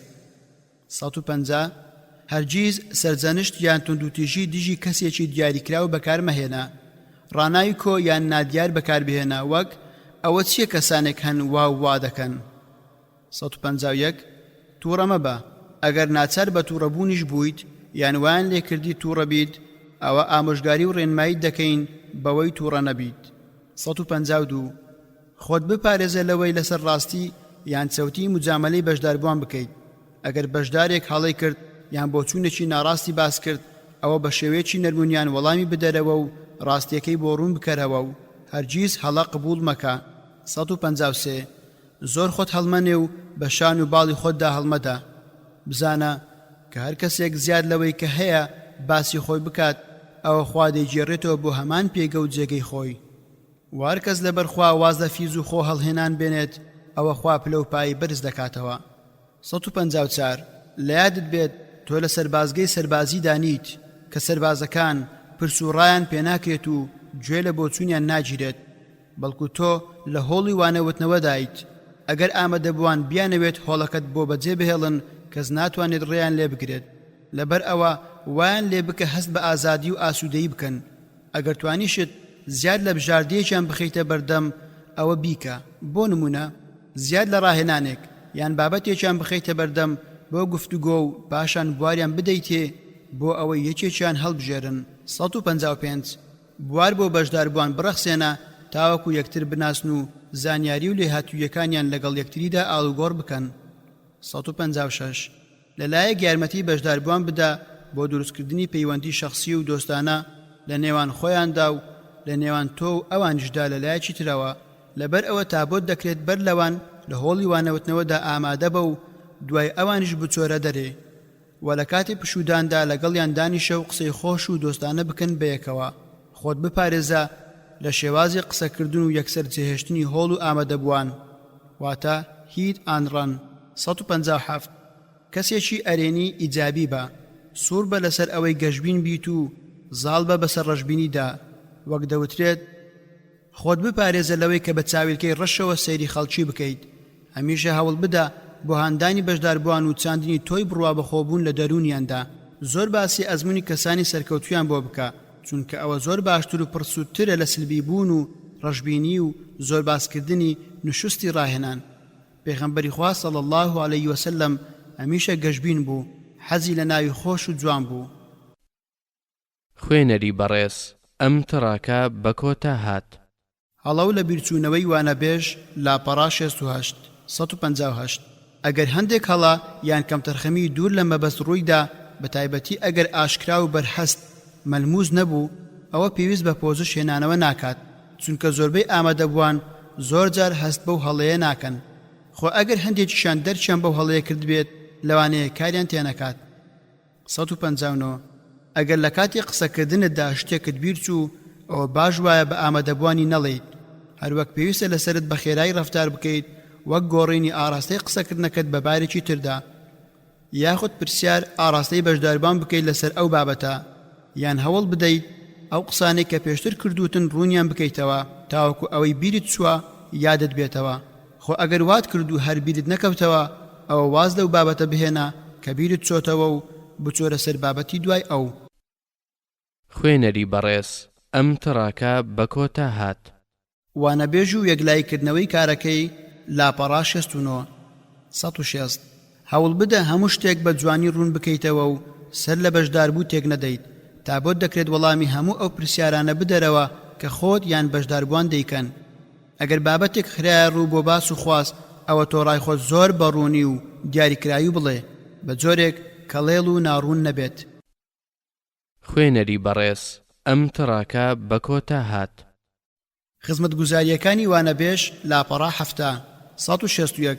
هۆکارەکانی پشودان بۆ بەشداربوو دابین بکە بە تایبەتی ساردەمەنی و خواردنی سوکەڵە ئەگەر کرا با بەردەوام لە بەردەستدا بێت ئەگەر نەکرا ئەوە لە ماوەی پشوداندا بۆیان دابین بکە.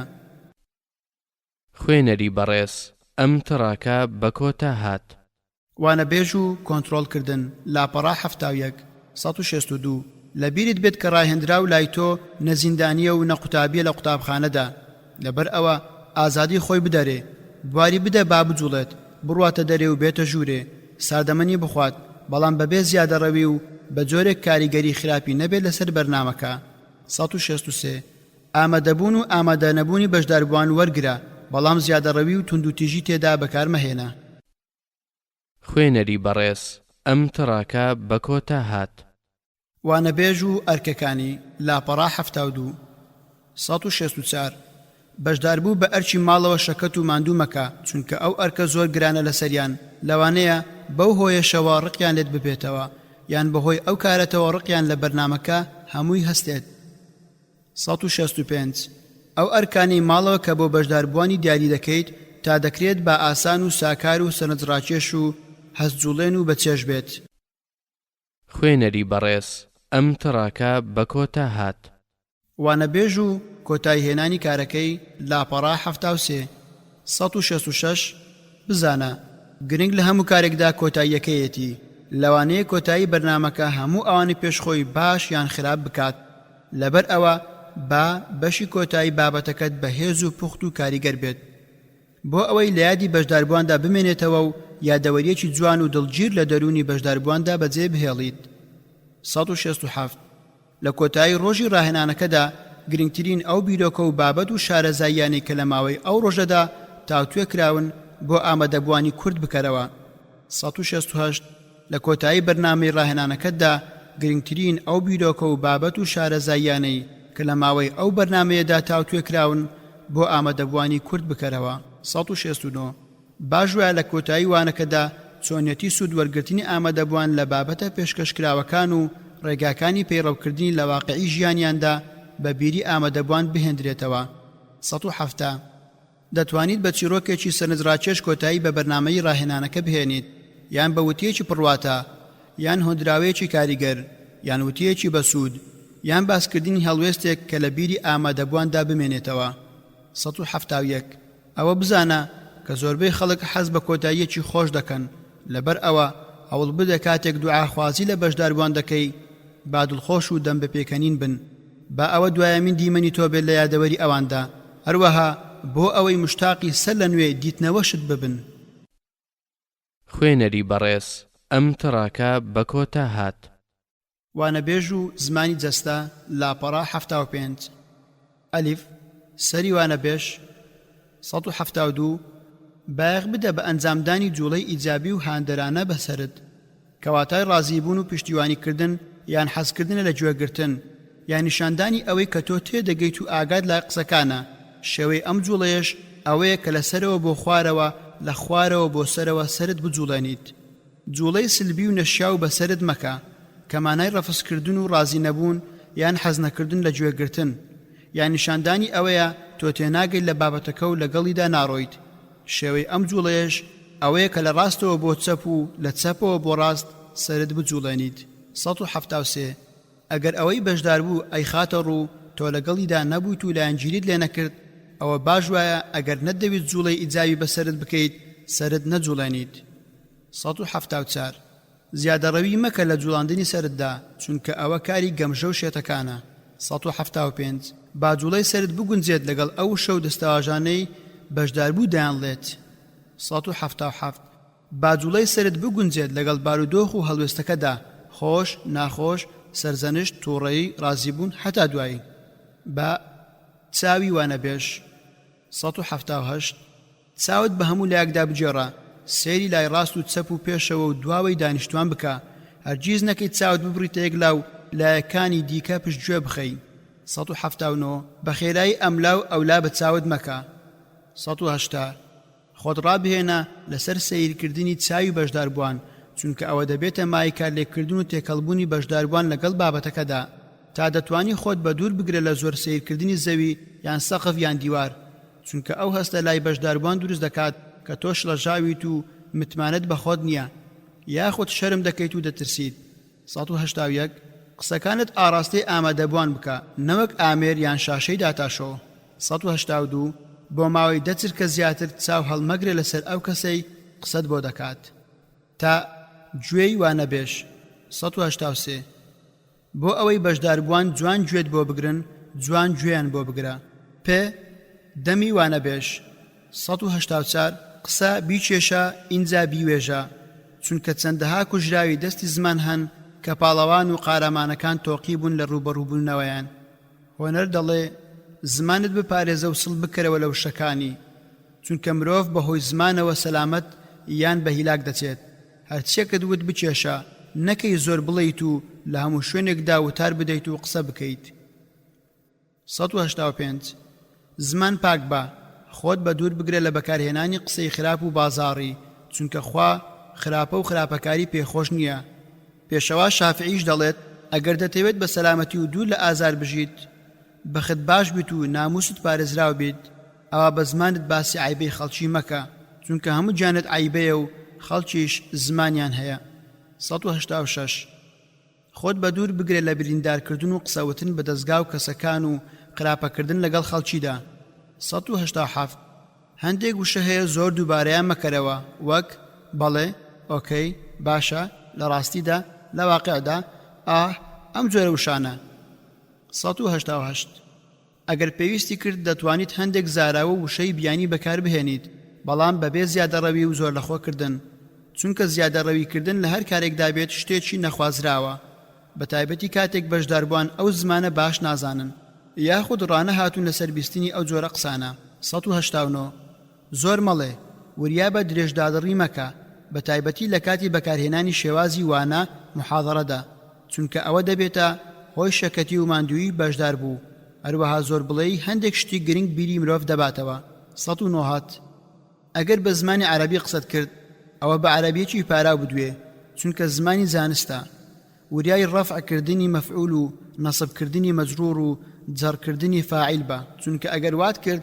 ئەوە کەم و کوڕی لە قسەکەتدا دروست دەکات و هۆیەکی شە بۆ گاڵتە پێکردنت 191 بەبێ زۆر لەخۆکردن لە قسەکانتدا بایەخ بدە بە بەکارهێنانی شێوازی ڕاوانبێژی و سەروادار تا دەتوانێت ئاگاداری جوان ئاخاوتن بە چونکە ئەوە هۆیەکە بۆ بە ئاگابوون و هاندەرێکی شە بۆ ئەوەی بەشداربووان هۆشیان لای بابەتەکە بێت 192 بە زمانێک بدوێت کە هەمووان تێی بگەن خۆت بپارێزە لە فەلسەفە لێدان و بەکارهێنانی ئەو زاراوانەی کە ڕوون نین چونکە دەبێتە هۆی بێ ئاگابوونی بەشدار بوو گرنگی نەدانی بە باسەکە خۆ ئەگەر هەر ناچار بوویت بۆ بەکارهێنانی ئەو زاراوانە ئەوە لە سەرەتاوە واتای وشەکان بۆ ڕوون بکەرەوە 193 پیتەکان لە جێگەی دەرچوونی خۆیانەوە دەربکە بە جوانی دان بنێ بە پیتەکاندا و کۆتاییەکانیان لە ناو دەمتدا ون مەکە 194 زۆر لە خۆت مەکە لە وتنی وشە و پیتەکاندا و لە کاتی دەربڕینیاندا هاوار مەکە درێژی مەکەرەوە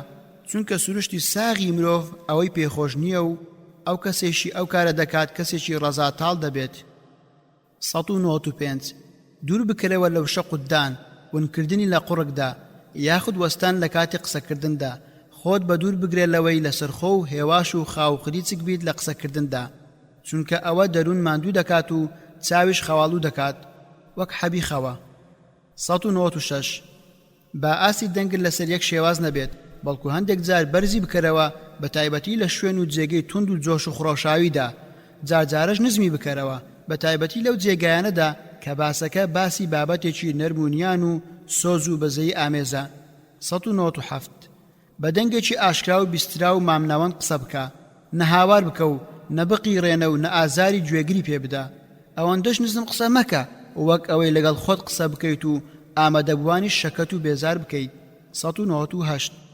ڕادەی خێرایی دەنگت بگۆڕە 199 بۆ نیشاندان و جەختکردنەوە لەسەر گرنگی بابەتەکە و بۆ ئەوەی لە بیر و یادیاندا بیچەسپێنیت و لە ناخیاندا جێگیری بکەیت هەندێک وشە و دەستەواژێک گرنگ دووبارە بکەرەوە 200 بە چاچی دان بنێ بە هەندێک وشەی گرنگدا و بەهێزەوە بیانڵێ و دەریان بڕە ئەوەیش بۆ جیاکردنەوەیان لە باقی قسەکانی تر و سەرنجڕاکێشانی بەشداربووان بەلای ئەو وشانەدا بەڵام بەبێ ئەوەی زیادەڕەویان تێدا بکەیت لە ڕووی چەندێتی و چۆنیەتیەوە 201 لە کاتی قسەکردندا لە هەندێک جێگەدا بوەستە بە تایبەتی پێش یان دوای دەستەواژە گرنگ یان قورس و گرانەکان خۆت بە دوور بگرە لە قسەکردنی خێرا و بەردەوام جیم دەستی وانەبێش 202 بە چاچی ئاماژەکانی دەستت بەکار بهێنە بە جۆرێک بێت بگونجێت لەگەڵ سروشت و شێوازی قسەکانتدا بزانە کە ئاماژەکانی دەست کاریگەری زۆری هەیە بەڵام نەکەیت زیادەڕەوی تیادا بکەیت 203 وریابە لە کاتی وانەوتنەوەدا شتی زۆر مەگرە بەدەستەوە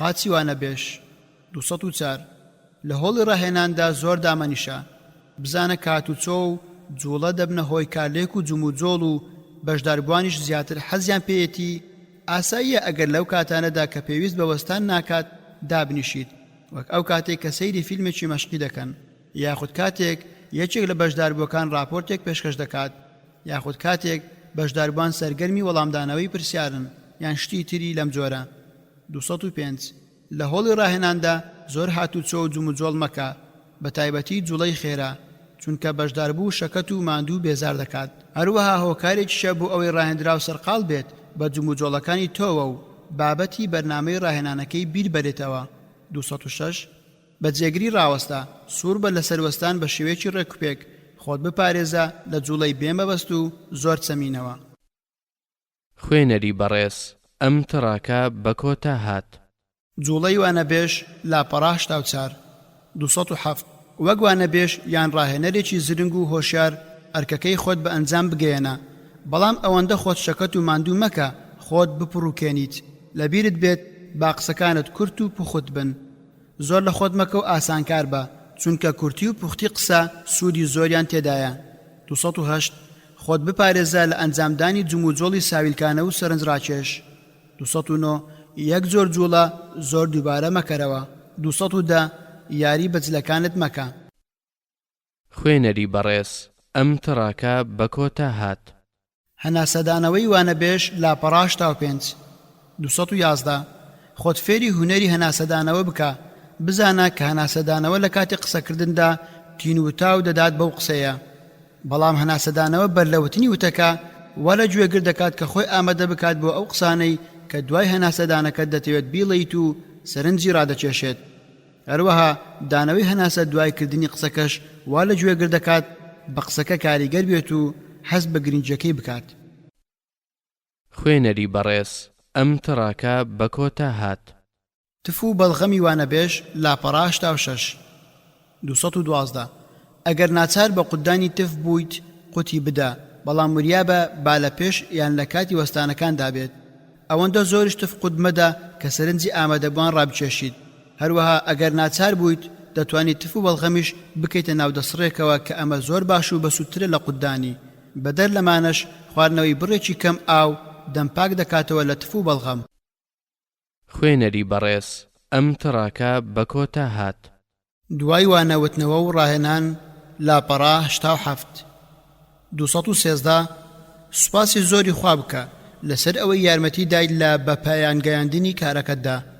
داوا بکە خوا لێتی وەرگرت بێت بزانە ئەگەر کۆمەک و یارمەتی خوا نەبێت تۆ هیچت لەدەست نایەت 214 لەخوا بپاڕێەوە پرۆسەی ڕاهێنانەکەت بەرەکەتدار بکات و زوو یان درەنگ سوود و قازانج و ئەنجامی کارەکەتت پێنیشان بدات 215 داوای لێبوردن لە بەشداربووان بکە لە هەر هەڵەیان کەم تەرخەمێک کە ئەنجامت داوە 216 سوپاسی ئەو لایەنە بکە کە خولەکەی ڕێکخستووە یان سەرپەرشتی کردووە 217 سوپاسی ئەو کەسانە بکە کە یارمەتیان دایت و بەدەمتەوە بوون لە ئەنجامدانی ئەرکەکەتدا 218 سوپاسی ئامادەبووان بکە لەسەر بەشداری و کارلێککردنیان لەگەڵ بەرنامەی ڕاهێنانەکەدا 219 بەشداربووان هان بدە بۆ بەردەوامبوون لەسەر فێربوون و لێکۆڵینەوە.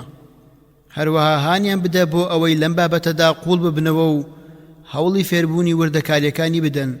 ئەوەیان بیر بخەرەوە کە ناتوانیت لە ماوەی چەند ڕۆژێکی کەمدا سەرجەم ئەو زانیاریانەیان پێ بگەێنیت کە پەیوەندیان بەو بابەتەوە هەیە. لەبەر ئەوە پێویستە لەسەریان بەردەوام بن لەسەر پەرەدان بەخۆیان و لە فێربووندا پشت بەخۆیان ببەستن. 220 هانی بەشداربووان بدە لەسەر ئەنجامدانی ئەوەی فێری بوون، فێری وەرە بەرزیان بکە بۆ ڕوبەڕووبوونەوەی ئەو کێشە و کۆسپانێک کە دەبنە ڕێگر لە بەردەم ئەنجامدانی ئەو زانیاریانەی کە فێری بوون.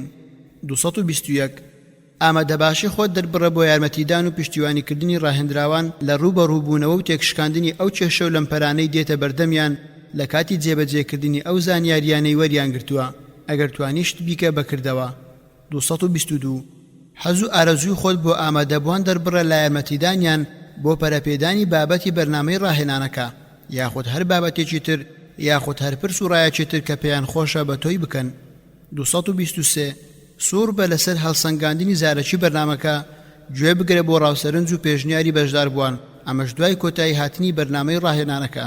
224 سوور بە لەسەر هەڵسەنگاندنی سەرکارخەزی یاخود تەحریری بەرنامەکە ئەوەش بە دابەشکردنی فۆرمێکی هەڵسەنگاندن بەسەر هەر یەک لە بەشداربوواندا بەبێ ئەوەی ناچاریان بکەیت ناوی خۆیان لەسەر بنووسن. 225 لە ڕێگەی دیدار و دواندنی تاکە کەسیەوە لەگەڵ بەشداربوواندا بەرنامەکە هەڵسەنگێنە، بەڵام ئەو کەسانەی دایان دوێنیت دەبێت بە ئازایەتی و قسە لە ڕووی و هۆشیاری و زرنجی ناسرابن. 226 گوێ بگرە بۆ هەڵسەنگاندنی سەرپەرشتیارانی بەرنامەکە و ڕاوبۆچوون و تێبینی و پێشنیارەکانیان. 227 دەتوانیت سوود لە هەڵسەنگاندنی سەرۆکی گروپەکان وەربگریت بۆ بەرنامەکە و ئاگاداری ئەوەش بیت کە ئەندامانی گروپەکانیان تا چەندە سوودیان لێبینیوە. 228 دەتوانیت سوود لە هەڵسەنگاندنی ئەندامانی گروپەکان وەربگریت بۆ بەرنامەکە و لە ڕێگەی ئەمانەوە ئەوەت بۆ ڕوون ببێتەوە کە بەرپرسی گروپەکان چەند سوودیان لە بەرنامەکە وەرگرتووە. 229 دەتوانیت سوود وەربگریت لە هاوڕێی بەشداربووانی خولەکە بۆ هەڵسەنگاندنی بەرنامەکە و ڕاددەی سوودمەندبوونیان لە بەرنامەکە. 230 ئەوە بزانە کە هەڵسەنگاندنی خۆت وەک ڕاهێنەرێک و تێبینی و ڕاوبۆچوونت بە پێی شارەزای لەسەر بەرنامەی ڕاهێنانەکە کارێکی یەکجار گرینگە. 231 تەماشای ئەو شیرتە ڤیدیۆیانە بکە یاخود گوێ لەو کاسێتانە بگرە ئەگەر کرا کەوانەیان تێدا دەڵێیتەوە بۆ ئەوەی لە کاتی وانەوتنەوەدا خۆت ببینی و گوێ لە خۆت بگریت و لەوێشەوە هەڵە و کەم و کڕیەکانی خۆتت بۆ دەرکەوێت و ڕاستیان بکەیتەوە. 232 تا دەتوانیت بەردەوام بە لەسەر پەیوەندیە شەخسیە باشەکانت لەگەڵ بەشداربوواندا و هەر کاتێک بوارت بۆ ڕەخسا ئەو پەیوەندیە بەهێزتر بکە. 233 دوای تێپەڕبوونی ماوەیەک بەسەر کۆتایی هاتنی بەرنامەکەدا بزانە ڕاهێنانەکە چی کاریگەریەکی هەبووە و تا چەند ڕاهێنرا و سوودی لێبینیوە و ممارەسەی کردووە. خوێنەری بەڕێز ئەم تڕاکە بە کۆتا هات. 50 ڕێنمایی بۆ چاندنی متمانە بەخۆبوون و زاڵبوون بەسەر ترس و شەرمەزاریدا لاپەڕان و هەتودوو. گەورەترین کێشە کە ڕوبەڕووی ڕاهێنەر یان وانە بێژ یان وتاربێژی تازە و سەرەتایی دەبێتەوە بریتێ لە متمانە بەخۆنەبوون و دوودڵی و شەرمەزاری و ڕووگیری و ترس و تۆقین لە بەردەم گوێگران و ئامادەبوواندا. لەبەر ئەوە ئێمە ئەم 50 ڕێنماییە بۆ چارەسەری ئەو کێشەیە دەخەینە ڕوو. 234 داوای یارمەتی لەخوا بکە، نیەتت بۆ خوا یەکلایی بکەرەوە، داوای سەرکەوتن و کار ئاسانی لێ بکە. 235 بەر لەوەی بچیتە بەردەم بەشداربووان بۆ وانەوتنەوە چەند ئاەتێک لە قورئانی پیرۆز بخوێنە. 236 دوو ڕکات نوێژ بکە و کە تەواو بوویت دەستەکانت بەرەو ئاسمان بەرز بکەرەوە بۆ نزاکردن. 237 داوا بکە لە دایک و باوک یان هاوسەرەکەت تاک و نزات بۆ بکات. 238 بەر لەوانەکە خێر بکە یاخود دەست بهێنە بەسەری منداڵێکی بێباوکدا یان بە هەر کارێکی تر بێت خۆت لە خوا نزیک بکەرەوە. 239 داوا لەخوا بکە لە گوناه و تاوانەکانت خۆش بێت. 240 بەهێز و توانای خۆت مەنازە و خۆت بدە پەنای هێز و توانای خوا و تەنها پشت بەو ببەستە.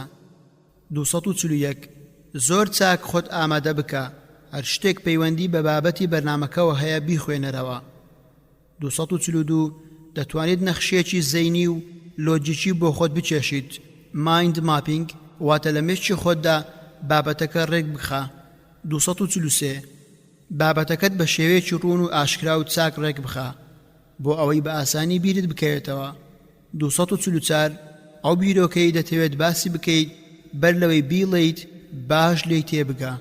245 ئەوەی دەتەوێت بیڵێیت بە باشی ڕەوانی بکە زۆر دووبارەی بکەرەوە. 246 خۆت ڕابهێنە لەسەر ئەوەی دەتەوێت بیڵێیت لە ماڵەوە خۆتی لەسەر تاقی بکەرەوە. دوای ئەوە هەڵەکانی خۆت بدۆزەرەوە و هەوڵ بدە نیان هێڵیت و بەڕێک و پێچی کار بکەیت. 247 هەوڵی تەواوت بخەرەگەڕ بۆ ئامادەکردنی پێشەچێکی پوخت و بەهێز و بە باشی ڕەوانی بکە. 248 خۆت بدوێنە و بۆی بسلمێنە کە بەتوانیت و دەتوانیت لە کارەکەتدا سەرکەوتوو بیت و بە پشتیوانی خوای سەرکەوتوو دەبیت. 249 سروشتی بە و خۆت بپارێزە لە زۆر لە خۆکردن. 250 خۆت بە و شەو دەربڕینەکانی خۆت بکاربهێنە و زۆر لاسای کەسانی تر مەکەرەوە. خۆ ئەگەر هەر ناچار بوویت ئەوە چاو لە باشترین وانە بێژان بکە و پاشان پەرەی پێ بدە و باشتری بکە. 251 هەوڵ بدە سەرپێی قسە بکەیت دوور بکەرەوە لە زۆر خوێندنەوەی سەرکاخەز یاخود دەفتەری یاداشت. 252 با سەرباسی بابەتەکەت لە بەردەستدا بێت. 253 گرنگێکی زۆر بدە بە پێنجخولەکی یەکەم. 254 خۆت جوان بکە بۆنی خۆش بدە لە خۆت جلی جوان لەبەر بکە و خۆت ڕێک و پێک بکە. 255 هەموو ئامێر و کەلوپەلەکان و هۆکارە یارمەتی دەرەکانی بینینی مەشقەکەت بپشکنە و خۆت ڕابهێنە لەسەر چۆنەتی بەکارهێنانیان. 256 چاوەڕوانی ئەو کێشانە بکە کە لەوانەیە ڕوو بدەن و خۆتیان بۆ ئامادە بکە. 257 خۆت ڕابهێنە لەسەر مامەڵەکردن لەگەڵ پرسیارە گرانەکان و وەڵامدانەوەیان. 258 سوور بە لەسەر دەستپێشخەری و هەنگاونان بۆ پێشەوە ئازا و چاو نەترس بە. 259 بەرەنگاری دەرونی خۆت بەرەوە و ناچاری بکە لەسەر ئەنجامدانی سەرچڵی تێبگەێنە کە پلە و ئاستە بەرزەکان بە سەرچڵی و ئازایەتی و وەرەبەرزی و خۆدان لە کارە سەخت و دژوارەکان نەبێت بەدەست نایەن. 260 ئەگەر هەستت بە هەندێک ترس کرد لە دەروونتدا ئەوە پێی قایل بە و گوێمە دەرێ لەسەر ئەو بناغەیە کە ئەو ترسە کەمە شتێکی سروشتی و چاکە. 261 ئەوە بە بیری خۆت بهێنەرەوە کە پیاوە بە ناوبانگەکانیش دەکەونە هەڵەوە لەبەر ئەوە شکستێنانت لەو کارەدا پێویست بە بێزاری و دڵتەنجی ناکات. شکستێنانت لەو کارەدا پێویست بە بێزاری و دڵتەنجی ناکات. 262 وابیر لە خۆت بکەرەوە کە قسەکەرێکی باش و سەرکەوتویت. 263 باوەڕت هەبێت بەوەی کە ئامادەبوان لە بەرەی تۆدان. 264 وابێنە پێش چاوی خۆت کە ئامادەبوان هیچ نازانن یاخود وادا بنێ کە زانیاری تەواویان پێنیە لەسەر بابەتەکە یاخود ئەو زانیاریانەی لەو بارەدا هەیەە هەڵەیە. 265 بڕوا بە خۆت بهێنە کە ئەنجامی چوونە ناو ئەم مەیدانە باشترە لەو ئەنجامەی لە پاشگەزبوونەوە و ڕاڕایی و ڕازیبوون بەکەم دەستت دەکەوێت. 266 پرس و ڕابەشارەزا و تایبەتمەندەکانی ئەو بوارە بکە لەوانەیە لای یەکێکیان شتێکت دەستکەوێت ئارامی ببەخشێت بە دڵ و دەروونت و ورەت بەرز بکاتەوە و غیرەتت بداتە بەر. 267 هەمیشە ئەوەت لایات بێت ئەگەر بڕوات وابێت ئامادەبوان سەرنجی ورد و درشتی جم و جۆڵەکانمان دەدەن ئەوە لە کاتی وانەوتنەوەدا هەڵەی زۆر دەکەین. 267 لە بواری وانەوتنەوە و ڕاهێنان و وتارداندا پلە بە پلە سەرکەوە هەنگاو بنێ لە کۆڕ و کۆبوونەوەی بچووک و ئامادەبووی کەم و ئاس سنووردارەوە دەست پێ بکە. 269 ئەگەر توانیت باسەرەتای کاری ڕاهێنان و وانەوتنەوە و وتاردانت لە بەردەم ئەو کەسانەدا نەبێت کە پەیوەندێکی تونند و تۆڵ لە نێوانیاندا هەیە. 270 بەشداری خودێکی ئامادەکردنی ڕاهێنەران بکە. 271 ئەگەر توانیت تەنێکی ڕق بگرێ بەدەستەوە گۆچان یان تەختەی مینبەرەکە یاخود ئەملاو ئەولای کورسێکە و شتی لەم جۆرە. 272 هەناسەیەکی قوڵ هەڵمژە و پاشان بە هێواشی بیدەرەوە بۆ ئەوەی دەروونت ئارام ببێتەوە. 273 زەردەخەنەیەکی هێواش و لەسەرخۆ بۆ ئامادەبوان بکە. 274 قسەکانت بە سوپاس و ستایشی خوا دەست پێ بکە. 275 ئەگەر نەتوانی سەیری چاوی بەشدار بوان بکەیت ئەوە تەماشای سەروی سەریان بکە یاخود سەیری ناوچاویان بکە. 276 ئەوە خۆت نیشان بدە کە توانای تەواوت بەسەر بابەتەکەدا هەیە و باش خۆتت ئامادە کردووە و متمانەی تەواوت بە خۆت هەیە ئەوەش لە ڕێگەی ڕوانین و لاکردنەوە و جم و جۆڵەکانتەوە. 277 ئەگەر زۆریشت لە خۆت کردووە بەهێمنی قسە بکە و زاڵ بە بەسەر دەروون و مێشکتە. 278 لەگەڵ بەشداربوواندا خۆتان بە یەک بناسێنن. 279 بربەستی شەرمی نێوانتان بشچێنە. لە کاتی بەڕێوەچوونی بەرنامەکەدا کەشوهەوایەکی برایەنە و دۆستانە بخۆڵقێنە. 280 بە باسکردنی ئەو بابەتانە دەست پێ بکە کە سووک و ئاسانن و مشتومڕ و بەرپەرزدانەوەی لەسەر دروست نابێت. 281 بۆ ڕوونکردنەوەی بابەتەکەت زۆر بە وردی و بێ زۆر لە خۆکردن زمانی جەستە بەکار بهێنە. 282 بە شێوەیەکی هێمن و لەسەرخۆ و دامەزراو لە نێوان بەشداربوواندا بجوڵێ. بایەخ بدە بە لەبەرکردنی ناوی ئامادەبووان و بەکارهێنانی لە کاتی وانەوتنەوەدا. 283 لە گفتوگۆ و ئاخاوتنەکانتدا هاوبەشی بە بەشداربوانت بکە. هەروەها گرنگی بدە بە وەڵامدانەوەی پرسیارەکان و دوودڵ و ڕاڕامەبە لە ڕوبەڕووبوونەوەی بارودۆخەکان یان ڕوونکردنەوەیان. خوێنەری بەڕێز ئەم تڕاکە بە کۆتا هات. چۆن ئامادەبووان دەوروژێنیت و کاریگەریان لەسەر دادەنیت. لاپەڕا 99 284 با دەروونت ئارام بێت، هێمن و لەسەرخۆ بە، پشت بەخوا ببەستە، داوای کۆمەچی لێ بکە، یادی بکە داوای سەرکەوتون و نیەتپاچی و گیرابوونی کارەکەتی لێ بکە. 285 دەستنوێژ بگرە یاخود خۆت بشۆ، بابۆنت خۆش بێت و جلی جوان لەبەر بکە و چاک خۆت ڕێک بخە. 286 بەدڵی خۆشەوە ماڵەوە بەجێ بهێڵە، هەوڵ بدە بۆ ڕاگرتنی دڵی دایک و باوک و خێزان و منداڵ و دەوروبەرەکەت. بزانە کە بارودۆخی دەرونی و ئەست و سۆزت کاریگەری سلبی یان ئیجابیان هەیە لەسەر هەڵسوکەوت و ئەنجامدانی ئەرکەکانت. 287 بابەتێک هەڵبژێرە کە بەلای خۆتەوە سەرنجڕاکێش بێت و تا دەتوانێت هەوڵ بدە ئەو بابەتەی داوات لێکراوە باسی بکەیت بە جۆرێکی لێ بکەیت کە بەلای خۆتەوە کاریگەر بێت. 286 ئەو شەوەی بۆ بەیانیەکەی وانەکەت دەڵێیتەوە بە باشی بخەوە. 289 باژەمە خواردنی پێشوانەوتنەوەکەت چەور نەبێت. 290 شارەزای هۆڵ و مینبەر و جەماوەرەکەت بە، ئەو کاتێئیتر دەتوانیت بە تەرکیزەوە وانەکەت بڵێیتەوە. 291 لەگەڵ کەسێکدا قسە بکە و بزانە هەست بە چی خۆشیەک دەکات، چونکە لە بەرنامەکەدا ئەو قسانە لە بەردەم ئامادەبوواندا پێشکەش دەکەیت. 292 لە خولەکێکدا لە 120 کەمتر قسە مەکە، تەنها لە کاتێکدا لەوە هێواشتر قسە بکە کە بتەوێت کاریگەریەکی دیاریکراو دروست بکەیت.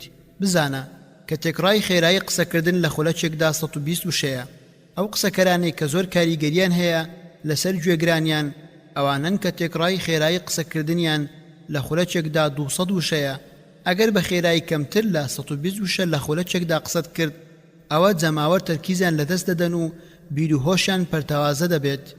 293 لە ڕێگەی جوڵەکانی جەستە و ئاماژە و شێوازی وەستانتەوە ڕاددەی تێکەڵبوون و کارلێککردنت لەگەڵ بابەتەکەدا پیشانی ئامادەبووان بدە تا دەتوانیت قسەکانت ئاڕاستەی ئامادەبووان بکە و وایان لێ بکە تێکەڵ بە بابەتەکە ببن و کارلێکی لەگەڵدا بکەن. 294 پێ بکەنە، بەڵام نەک هەر بتەنها بەرخسارت بەڵکو بادەنگەهێمن و لە سەرخۆکەیشتی لەگەڵدا بێت. 295 لە کاتی وانەوتنەوەدا شێوازێکی گەشتبینانە بەکار بهێنە، تەنانەت دەتوانێت بابەتە ئاڵۆز و بێزارکەرەکانیش بە جۆش و خڕۆش و گەشتبینیەوە بڵێیتەوە.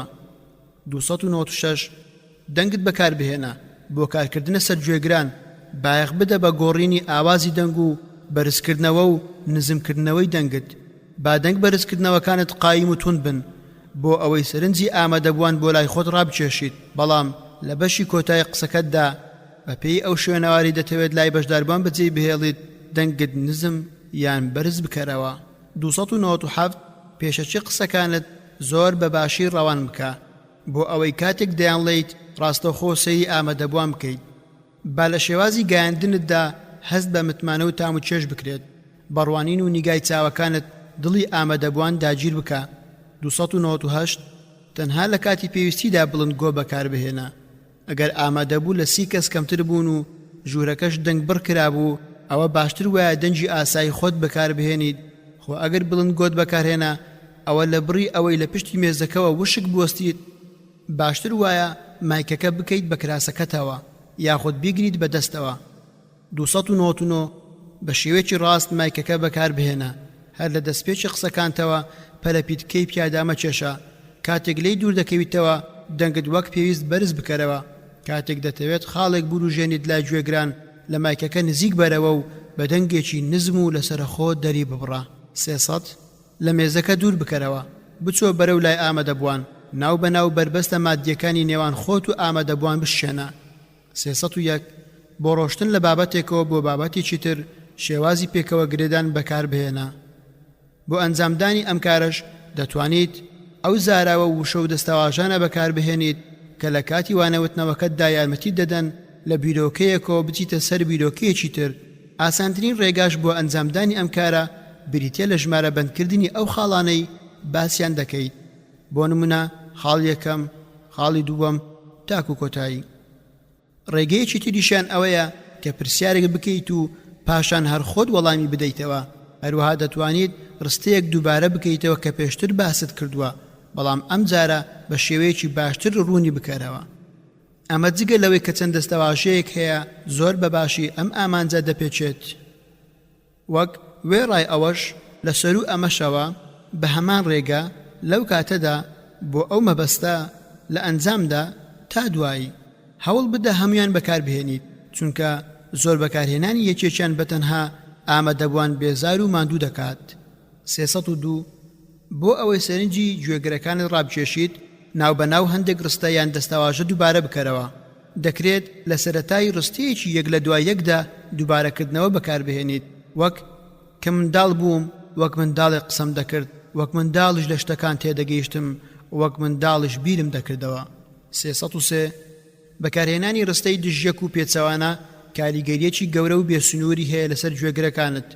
وەک جۆن کەنەدی دەڵێت ئەی هاو نیشتمانیان مەپرسن کە وڵاتەکەتان دەتوانێت چیتان بۆ بکات بپرسن ئێوە دەتوانن چی بۆ وڵاتەکەتان بکەن 304 بۆ سەرنج ڕاکێشانی گوێگرەکانت شێوازی ڕەوانبێژی لە قسەکانتدا بەکار بهێنە ئەوەش لە ڕێگەی بەکارهێنانی بابەتەکانی ڕەوانبێژیەوە وەک خوازە و درکە و وەک یەک نمونەی ئەوەش زۆرن وەک وتارەکەی قەیسی کوڕی سعدی ساعدی کە تیایدا دەڵێت يا أيها الناس اسمعوا وعوا وإذا وعيتم فانتفعوا إنه من عاش مات ومن مات فات وكل ما هو آت 305 بە ئاراستەکردنی پرسیار و وروژاندنی هەستیان بۆ نمونە لە بازرگانەکەی شاری بوندقیەدا شایلۆکی جوولەکەی فێڵباز 6 پرسیاری پڕواتا دەکات بۆ ئەوەی هەست و سۆزی ئامادەبووان بۆ خۆی چێژ بکات ئەرێ یەهودیش وەک باقی ئەو خەڵکەی تر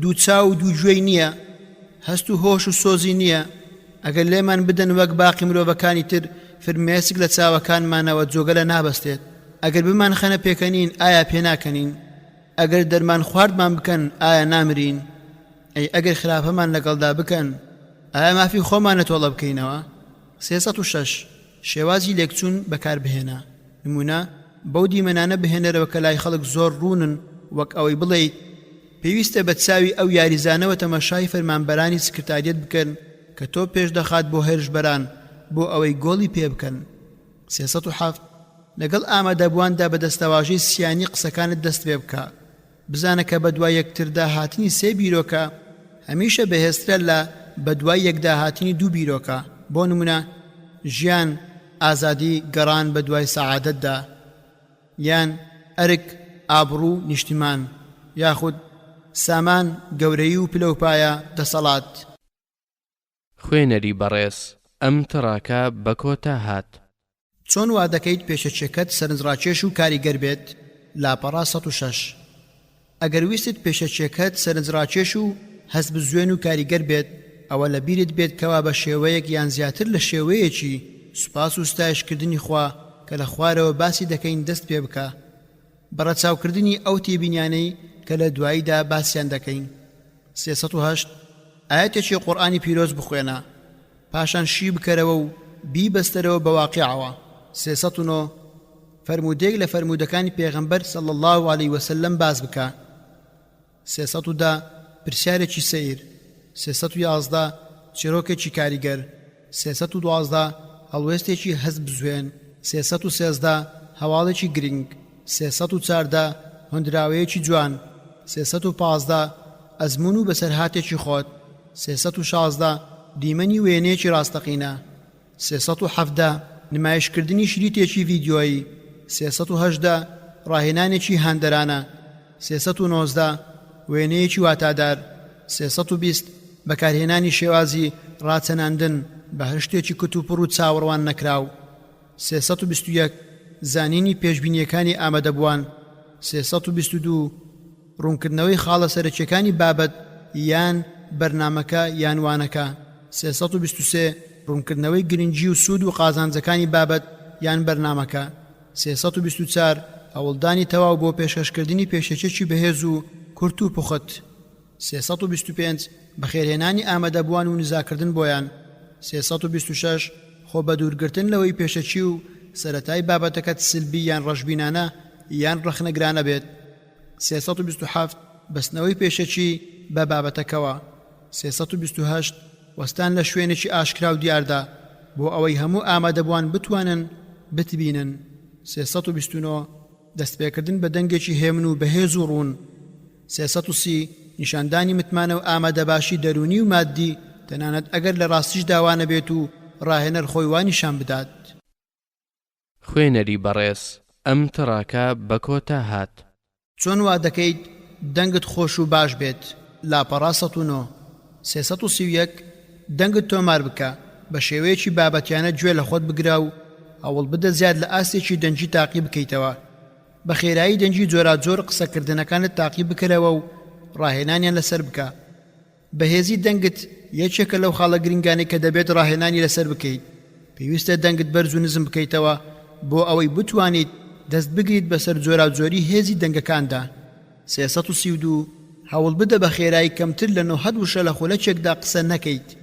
چونکە ئەوە تێکڕای قسەکردنی ئاساییە پرسیار لە هاوڕێکانت بکە بزانە بۆچوونیان چۆنە لەسەر ئاستی خێرایی قسەکانت 333 بەڕوونی قسە بکە خۆت ڕابهێنە لەسەر ئەو شانەی دەربڕینیان گرانە بۆ ئەوەی بەچاچی فێر ببیت بیان لێیت 334 بۆ جەختکردنەوە لە هەندێک وشە و دەستەواژەی گرنگ پشت بە دەنگت ببەستە بایەخ بدە بە خستنە ڕووی ئەو بیر و بۆچوونە سەرەکیانەی کە مەبەستە ئامادەبووان لە بیریان بمێنێت ئەوەش لە ڕێگەی وتنیانەوە بە دەنگ و دەربڕینێکی جیاواز 335 سوود لە توانە دەنجەکانت وەربگرە بەپێی هەڵوێست و بابەتەکان دەنگت بەرز و نزم بکەرەوە گرنگ ئەوەیە بە قسەکانت سەرنجی ئامادەبووان بەلای خۆتدا ڕابچێشیت 336 تا دەتوانێت هەوڵ بدە قسەکانت لە ناخی دڵتەوە بێنە دەرێ وریا بە بەلوت قسە نەکەیت و هەوڵ بدە لە کاتی قسەکردنتدا ژێ دەنجەکانت بلەرێنەوە 337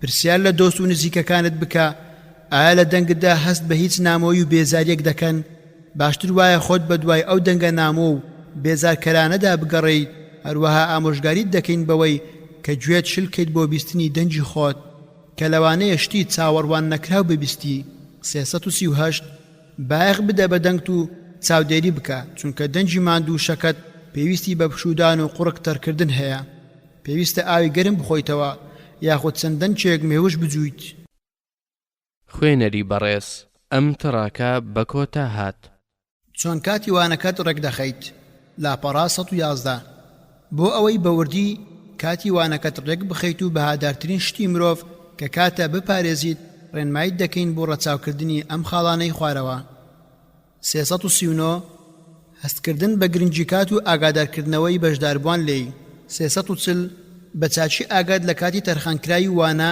یان بەرنامەکە بێت 341 پێڕاوکردنی بنەمای باریت و 20 بەهەشتا مەبەستش لەمە ئەوەیە کە تەرکیز بخیتە سەر خاڵە گرنگ و سەرەکیەکانی وانەکەت بە جۆرێک لانی کەم 180 کاتی بەرنامەکەتی بۆ تەرخام بکەیت و ئەو خاڵانەیشی کە کەم بایەخترن 120 زیاتری کاتی بەرنامەکەی بۆ دامەنێ 242 ڕەچاوکردنی پۆلێنکردنی گرنگ و پەلا بەم شێوەیە یەکەم جار پێشخستنی کاروبار و بابەتە گرنگ و بەپەلەکان اینجا پێشخستنی ئەو کاروبار و بابەتانەی کە گرنگ نین بەڵام پەلەن دوای ئەوە بابەتە گرنگ و ناپەلەکان دوای هەموو ئەوانش ئەو بابەتانەی کە گرنگ نین و پەلەش نین کە باشتر وایە هەر لا ببردرێت یان باز نەکرێت و مەشقی لەسەر نەکرێت چونکە گرنگ نین 343 بەوردی دەستنیشانکردنی ڕەگەز و بەشەکانی بابەتەکە دواتر دابەشکردنی بەسەر کاتی وانە یان بەرنامەکەدا بەو جۆرەی کە لەگەڵ گرنجەکەیدا دەگونجێت. 344 چاودێریکردنی کات بۆ هەر بەشێک لە بەشەکانی بابەتەکە.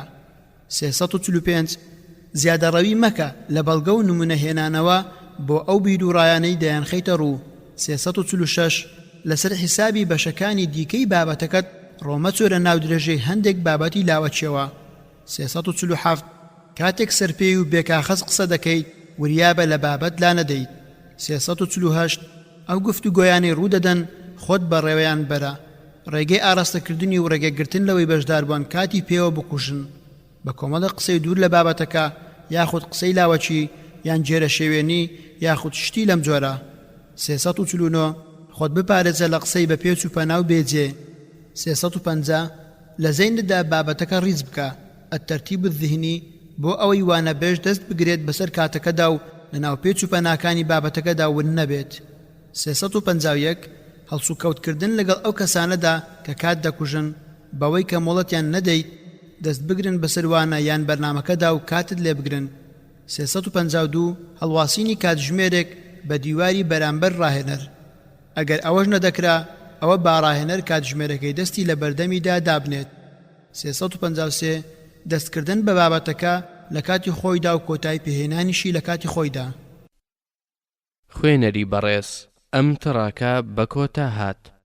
چۆن ناونیشانێکی سەرنجڕاکێش بۆ بابەتەکەت هەڵدەبژێریت. لاپەڕا 115 354 با ناونیشانەکەت ئەو ئامانج و سوودانە بخاتە ڕوو کە لە ڕێگەی بابەتەکەەوە بەدەستدێن. بۆ نمونە بەکارهێنانی ناونیشانی چۆن وا لە خەڵک دەکەیت گوێت بۆ بگرن. بەهێزترە لە بەکارهێنانی ئەم ناونیشانە قسەکردنی کاریگەر.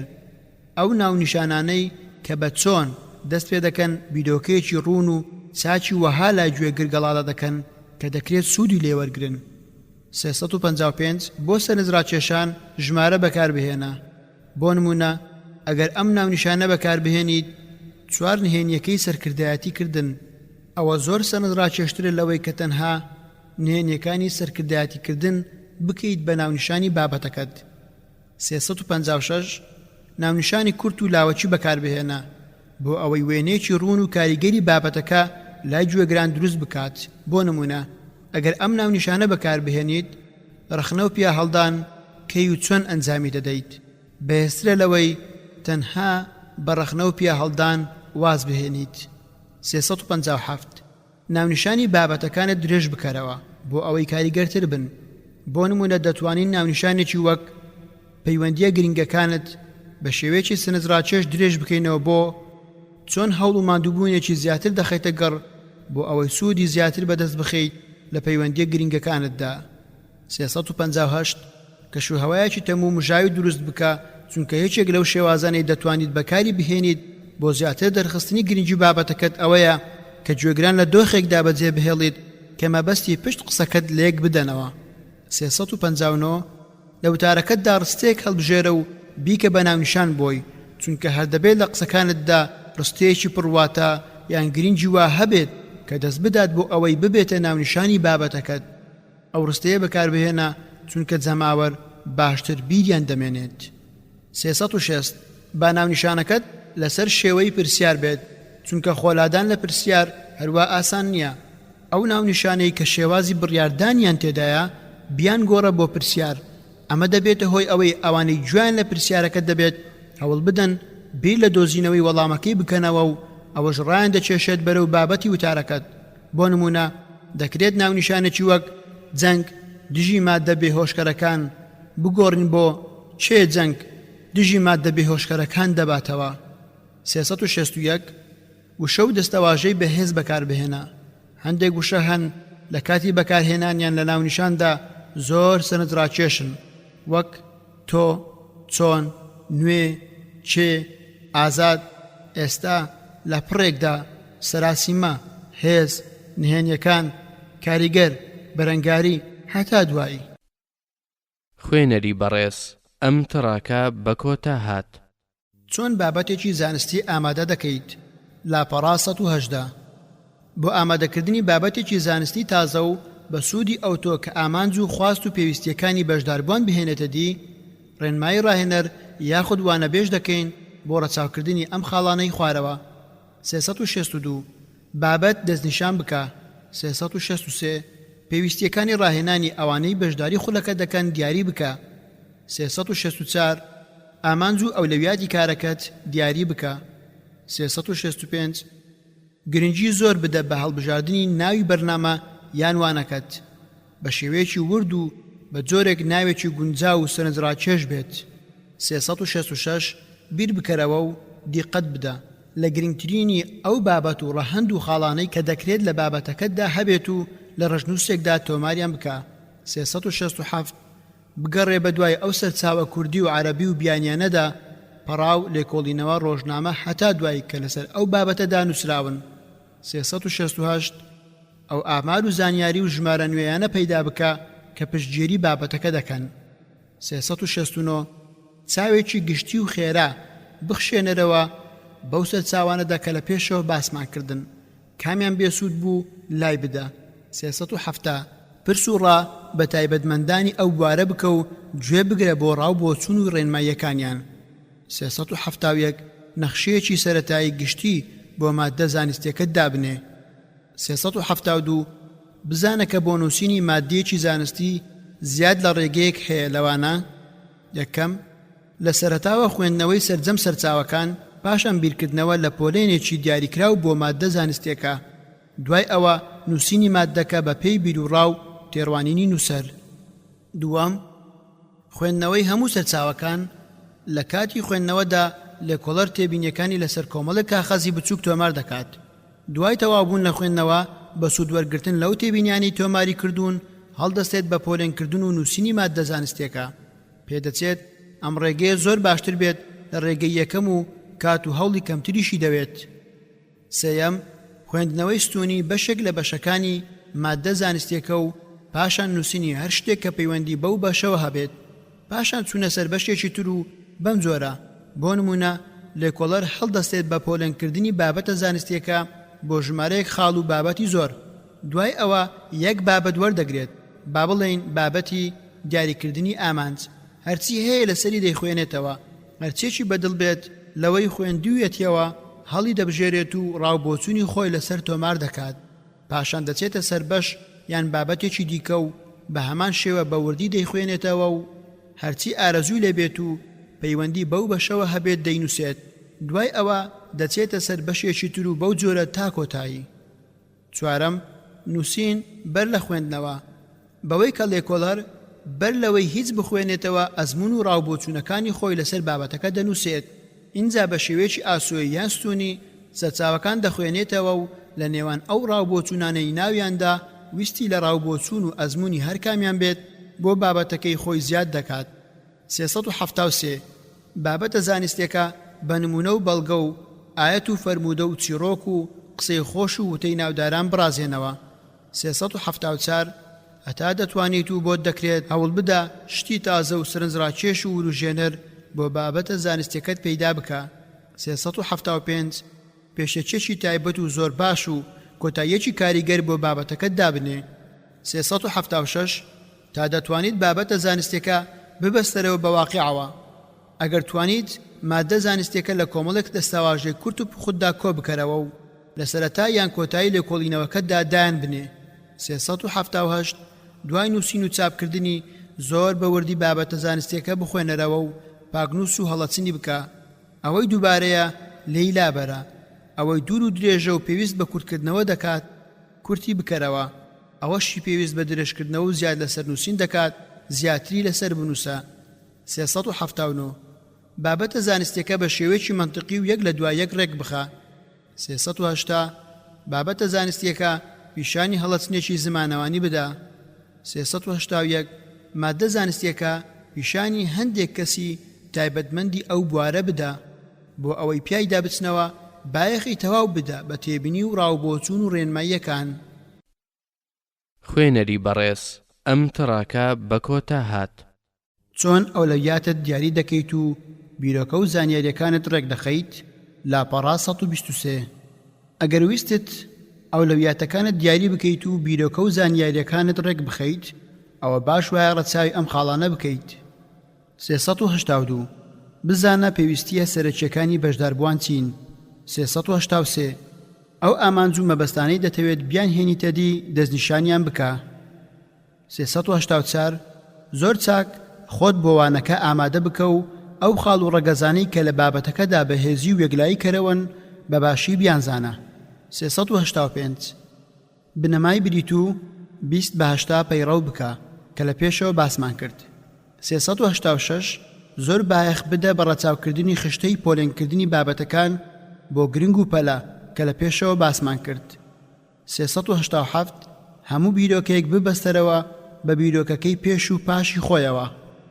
388 دەتوانیت نەخشەی زەینی مایند ماپینگ بەکار بهێنیت بۆ ڕێکخستنی زانیاری و بیرۆکەکان و بەستنەوەیان بەیەکەوە. 389 خۆت بپارێزە لە قسەی بە پێچ و پەنا و باسکردنی زانیاری زیاد لە پێویست. 390 بزانە شێوازی پرسیارکردن یەکێکە لە ئاسانترین ڕێگاکانی کورتکردنەوە و ڕێکخستنی زانیاری، لەبەر ئەوە چاک وایە هەندێک لەو ئامانجانی دەتەوێت بیان هێنیتە دی لە شێوەی پرسیاری لاوەچیدا بەش بەش دایان بڕێژە. 391 بیرۆکە و بابەتەکانت دابەش بکە بەسەر ئەو کاتەدا کە بۆ بەرنامەکە دیاری کراوە. 392 پرسوڕا بکە بە خاوەن شارەزایان و تایبەتمەندانی ئەو بوارە بۆ ئەوەی بزانیت چی شتێک لە پێشترە و دەبێت گرنگیان پێ بدەیت لەگەڵ ئەو زانیاریانەی کە دەبێت تەرکیزیان بخەیتە سەر و پێویستە چ شتێک بخرێتە ڕوو باسی چی بکرێت کەی لەکوێ و چۆن. خوێنەری بەڕێز ئەم تڕاکە بە کۆتا هات. 33 پێشنیار بۆ زاڵبوون بەسەر جێرەشێوێنی و کاری بێزارکەردا. لاپەڕا 126 ئەگەر ویستیت بەشداربوون بخەیتە ژێر کاریگەری خۆتەوە و خۆت ڕزگار بکەیت لە بێسەروبەری و کاری بێزارکەرانە و جێرەشێوێنی و گفتوگۆی لاوەچی، ئەوە باش وایە ڕەچاوی ئەم خاڵانە بکەیت. 393 زۆر چاک خۆت ئامادە بکە، هەوڵ بدە خۆت فێر بکە، بزانە زانست هەیبەتێکی هەیە و هی ئەوە نییە گاڵتەی پێ بکرێت. 394 هێمنی و لەسەر خۆی خۆت بپارێزە و خۆت بە دوور بگرێت لە هەڵچوون و تووڕەبوونی تند. 395 کەسیەتێکی بەهێزت هەبێت خۆت بە دوور بگرێت لە زۆر پێکەنین و گاڵتەکردن، چونکە دەبنە هۆی ئەوەی هەیبەتت نەمێنێت و چەتون و چەقاوە سوکان سڵت لێ نەکەنەوە. 396 خۆت بپارێزە لەوەی لەگەڵ یەکێک لە بەشداربوواندا بچیتە ناو مشت و مڕەوە، بە تایبەتی جێرە شێوێنەکانیان. 397 مشت و مڕەکە مەگۆڕە بۆ ململانەیەکی شەخصی. 398 پرسیار لە جێرە شێوێنەکان بکە و پێیان بڵێ ئایا لە قسەکانتاندا شتێکی تیادایە بەسوود بێت بۆ بەشداربووان. 399 هەموو ئامادەبووان لە گفتوگۆ و مشت و مڕەکەدا بەشدار بکە. 400 بە جێرە شێوێنەکان بڵێ تۆ دەتەوێت بەشداری پێکەنین و گفتوگۆ لاوەچیەکانیان بکەیت، داوایان لێ بکە کە لەگەڵ خۆیاندا بەشداریت پێ بکەن. 401 ئەو بەشەی ڕاهێنانەکە کە کێشەی دروست کردووە بە شێوازێکی جیاواز دابڕێژەرەوە. 402 شێوازی ڕاهێنان و وانەوتنەوەکەت بگۆڕە و جۆرا و جۆریان بکە، لە ڕێگەی بەکارهێنانی هۆکاری جۆرا و جۆرەوە سەرنجی بەشداربووان ڕابکێشە، وەک باسکردنی چیرۆکێکی کاریگەر یان هەڵوێستێکی وروژێنەر یان شریتێکی ڤیدیۆیی یان یاریەکی تەدریبی یاخود شتی تری لەم جۆرە. 404 سوور بە لەسەر ئاگادارکردنەوەی جێرە شێوێنەکان و داوایان لێ بکە نرخی کات بزانن بۆ ئەوەی سوودێکی باشتر لە ڕاهێنانەکە وەرگرن. 405 دەنگت بەرز بکەوە. 406 ڕاستەخۆ سەیری جێرە شێوێنەکان بکە. 407 بچۆرە تەنیشت جێرە شێوێنەکە و لە نزیکیەوە بوەستە. 408 دەتوانی جارجار بچێشیت بەسەر مێز یان هەر تەنێکی ڕقی تردا. 409 پرسیارێک ئاڕاستی ئەو کەسە بکە کە لای ڕاست و چەپی جێرە شێوێنەکەوە دانیشتووە. 410 پرسیارێکی قورس لە جێرە شێوێنەکە بکە. 411 جێرە شێوێنەکە خەریک بکە بە هەندێک لەو کارانەوە کە دەمار و جەستیان تێدا بەکار دەخرێت، وەک ئەوەی داوای لێ بکەیت لەسەر تەختە ڕەشەکە شتێک بنووسێت یان شتێک هەڵواسێت بە دیوارەکەوە یاخود شتی تری لەم جۆرە. 412 جێگەی دانیشتنی ئاژاوەچیەکان بگۆڕە، جیایان بکەرەوە پەرتکە و زاڵ بە لە نزیک ئەو کەسانەوە دایان بنێ کە نایان ناسن. دەکرێت ئەو کارە بە شێوازێکی جوان و ناڕاستەوخۆ ئەنجام بدرێت، ئەوەش بەسەر لە نوێ دابەشکردنەوەیان بەسەر گروپی نوێدا، یاخود داوایان لێ بکەیت یاریەک ئەنجام بدەن کە بریتیە لە دانیشتن لە نێوان دوو بەشداردا کە نایان ناسیت. شتی لەم جۆرە. 413 زمانی جەستە پەراوێز مەخە و بەکاری بهێنە چونکە زۆر کاریگەر و سرنج ڕاکێشە. 414 لە کاتی ئەنجامدانی گروپکاریدا هەندێک بەرپرسیاری یان ئەرچی سەرپەرشتیکردن بسپێرە بە جێرە شێوێنەکان. داوایان لێ بکە کە بە چاشی گروپەکانیان ڕێک بخەن بۆ ئەوەی هەست بە گرنگی خۆیان بکەن و ڕایان بچێشیت بەلای خۆتدا و دووریان بخەیتەوە لە جێرە شێوێنی. 415 وارە بەشداربووان بکە وەڵامی جێرە شێوێنەکانیان بدەنەوە و بێزاری و ناڕەزایی خۆیان لە ڕەفتار و هەڵسوکەوتیان دەربڕن. 416 لە ڕێگەی مایکرۆفۆنەکەوە لە ناکاو وتەیەکی دیاریکرا و بە دەنگێکی کاریگەر پێشکەش بکە. 417 هیچ مەکە بەڵکو بێدەنگ بە و چاوەڕێ بکە هەتا ئەو کاتەی ئامادەبووان لە جێرە شێوێنەکان تووڕە دەبن. ئینجا بێدەنجیان بکە. 418 بەرز ناوی جێرە شێوێنەکان بڵێ. 419 لە بەشداربوویەکی جێرە شێوێنەوە بیان کە بە بەشداربوویەکی کارە بەوەی کە داوایان لێ بکەیت باسی ئەزمون و ڕاوبۆچوونی خۆیان بکەن لە بواری ڕاهێنانەکەدا یاخود بە خەریککردنیان بە ئەنجامدانی هەندێک ڕاهێنانەوە یاخود شتانی تری لەم جۆرە. 420 تا دەتوانێت خۆت بپارێزە لە وروژاندنی ئەو مەسەلە و بابەتانی کە دەبنە هۆی جێرە شێوێنی خۆ ئەگەر ناچار بوویت ئەوە پلە بە پلە بیان خەرە ڕوو هەوڵی تەواو بدە بۆ ئەوەی ئەو جۆرە بابەتانە نەوروژێنیت. 421 درێژ دادڕی مەکە چونکە مرۆڤ بێزار دەکات و هۆکاری بێتاقەت بوون و جێرە شێوێنیە. 422 داوا لە بەشداربووان بکە کە بێدەنگ بن و گوێ لە قسە و جوڵەی جێرە شێوێنەکان بگرن ئەوەش بە مەبەستی شەرمەزارکردنیان. 423 بوار بدە بە بەشداربووەکان ماوەیەک پشوو بدەن. 424 لە دەرەوەی هۆڵی وانەوتنەوە جێرە شێوێنەکان ئاگادار بکەرەوە لەوەی کە پێویستە واز لەو کاریان بهێنن. 425 لە ناوهۆڵدا داوا لە جێرە شێوێنان بکە کە پێویستە واز لەو جێرە شێوێنیانەیان بهێنن بەڵام وریابە دەبێت ئەوە دوایین چارەسەر بێت نەک یەکەم. خوێنەری بەڕێز ئەم تڕاکە بە کۆتا هات. چۆن خۆت دەرباز دەکەیت لە هەڵوێستە ناخۆشەکان لاپەڕە 131 ئەگەر هاتوو لە کاتی وانەوتنەوە یان ڕاهێناندا تووشی هەڵوێستێکی ناخۆش بوویت چۆن بەرەنگاری دەبیتەوە چۆن ڕەفتار دەکەیت. بۆ وەڵامدانەوەی ئەم پرسیارە دەبێت ئاگاداری ئەم خاڵانە بیت. 426 ئاگاداری هەڵوێستە ناخۆشەکان بە و هەوڵ بدە پێشتر خۆتیان بۆ ئامادە بکەیت. 427 بزانە کە باشخۆ ئامادەکردن بۆ بابەتێکی زانستی و چاک تێگەیشتنی دەتپارێزێت لە هەڵەی گەورە و هەڵوێستی ناخۆش و شەرمەزار کرد. 428 هێمن و لەسەر خۆ بە و هەڵمەچ و تووڕەمە بە. 429 ڕەفتارت جوان و ڕوود خۆش و دەم بە زەردەخەنە بە. 430 مەچۆرە ناو دەمەدەمێ و گفتوگۆی بێسوود و بێ ئاکامەوە. 431 گۆڕانکاری دروست بکە و بڕیاری کۆتایی بدە و خۆت لە ڕاڕایی بپارێزە. 432 بڕووبیانی و دوور و درێژ مەهێنەرەوە بۆ ئەو هەڵوێستە ناخۆشەی تووشت هاتووە تا دەتوانیت بە خێرایی تێپەڕە بەسەریدا ئەوەیش بۆ ئەوەی زۆر خۆت شەرمەزار نەکەیت هەروەها بۆ ئەوەی ئەو هەڵوێستە ناخۆشە لەوە زیاتر لە زەینی بەشداربوواندا نەچەسپێت. 433 وادا بنێ کە کەوتنە ناو هەڵوێستی ناخۆشەوە شتێکی ئاساییە بگرە پێویستێکی ناچاری و هەر دەبێت ڕوو بدات. هەمیشە ئەوەت لایەت بێت کە ئەو هەڵوێستە ناخۆشانە کۆمەڵێک سوودی زۆری هەیە لە هەمویان گرنگتر گەشەدانە بە هۆشیاری و زرنجی و خێرا تێگەیشتن هەروەها دەبێتە هۆی فراوانکردنی هەستەکانی مرۆڤ و شارەزای و ئەزموونی زیاتر. 434 هەڵوێستە ناخۆشەکە زلمەکە و پەراوێزی بخە و گەورەی مەکە بە قسە بێت یان بەکردەوە. 435 هەڵوێستە ناخۆشەکە بگۆڕە بە نوکتە یان قسەیەکی خۆش. 436 هەڵوێستە ناخۆشەکە بگۆڕە بۆ حاڵەتێکی توێژینەوە کە بەشداربووان بتوانن گفتوگۆ و لێکۆڵینەوەی لەبارەوە بکەن. 437 هەڵوێستە ناخۆشەکە بگۆڕە بە ئامۆژگاری و یادخستنەوە و ڕێنماییکردنی ئامادەبووان. 438 ئەگەر توانیت هەڵوێستە ناخۆشەکە بشتێنەوە بەسەر ئەو کەسەدا کە ویستی تووشی ئەو هەڵوێستەت بکات. بۆ نمونە ئەگەر یەکێک لە بەشداربووان بە ئەن قەست و مەبەستەوە بە پرسیارێک کە وەڵامەکەیت نەدەزانی ویستی شەرمەزارت بکات ئەوە داوای لێ بکە با خۆی وەڵامی پرسیارەکە بداتەوە یاخود داوای لێ بکە بە دوای وەڵامەکەدا بگەڕێت و ڕۆژی دواتر بۆ ئامادەبووانی باز بکات. 439 هەڵوێستە ناخۆشەکان ببەستەرەوە بە هەندێک لەو بابەتانەوە کە لەوانەیان ڕاهێنانەکەدا خراونەتە ڕوو.